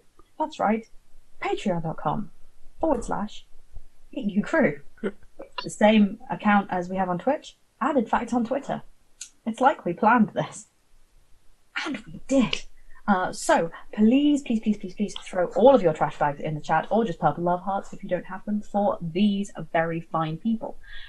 We have Amy C, Angela Eddington Molyneux, which is a name that is new, and I like it. Araloki, Bun Bun of Bun Bun Gaming, who has a sore throat, so you should be real nice to her. Caffeine Kitty, Christopher Gallen, Henry Prestige, Hobbs138, James Malloy of Protein City Comics, who has promised me that tomorrow, when Protein City Comics comes out, I will cry, and I probably will. Louise Sutcliffe, and they have been in the chat and have been very active today, and I'm just in favour of everything that they do. Michael Bowman, Right, Mike that's it. Fielding, Mike Kilbone, Killbone! Remember the name! it's this guy's name. No, I'm sticking with it. Mike, you need to go Patreon immediately and change your name to Mike Kilbone. Yeah, that's your new name now. So, yeah, Mike Kilbone. Thanks. Red Fox, Socky, who is doing some really adorable Pokemon art at the moment over on Twitter. And I'm only saying that because she's doing some about me, and I'm a really, really big Pokemon fan. So you can find her over on Twitter at SyncAnkSocky, or you can just follow me at Praxis Ends, where I'm retweeting pretty much everything she posts. And of course, many trash bags and lots of love for the inimitable, fabulously named Helena Handbasket. I have to stop reading and throw trash bags. So yeah, if you take a look at us over on Patreon, there's lots going on. And in fact, at the moment, if you follow me on Twitch, I am streaming myself writing a D&D adventure from scratch for NaNoWriMo. It is going moderately well, and I am a bit mad for trying it. But when I am done, regardless of if it's any good, it will be made available to all of our backers over on Patreon. Even Mike Kilbone, you say? Yes, even Mike Kilbone. No, careful, Mike, don't choke. Don't choke. Mike, don't choke. Got it. Got it. But that was close. No, close. No Kilbone. Now, I'm going to look incredibly organised right now because I know that next week is Dragon Age at its usual time at 9:30 GMT on a Tuesday. But then I don't know if we have a Star Trek the week after, owing to timings. Is that we've not had a conversation on if we're free on the 20th? It's not that we haven't had a conversation between us and the crew. It's that I can't remember whether we have to have a Dragon Age that week, and therefore we can't have Star Trek. But that might be a different week, and I'm just confusing everyone. Okay, well... I only remember this fact now, and really, you should talk to the others of the trash crew because they're more organised than I am. I think we need a conversation group, which is all of us. No, I think that's far too much effort. Oh, okay. Into shipping, and we hate shipping. Yeah, we hate it. We're very angry. You don't clip that out of contact. There is no contact. I hate shipping. Why? Who loves love? Yeah. So definitely next week is Dragon Age, where you will see the second. Sorry. You'll see the second in the 3-part finale. That is Tiernan and Arlen dealing with the terrible angst, which is the death of a very dear friend who they just met. And all of the party are going to be horribly murdered by Templars. So if you want to see the It You Trash Crew angst fest, that is everyone got killed by Templars, yes everyone, yes even them, definitely them, everyone, then tune in next week. Very sad times, very serious business. Very serious business. So if you want to avoid that like the plague, then you should join the members of this chat in writing brilliant, very emotionally, romantically charged smutfic about the crew of the USS Iskandar. And on that, and on whatever the hell we're doing with these. I just started it and then you all followed me. Yes, Captain. Because you're the captain. We shall see you very soon. Live long and prosper. Bye.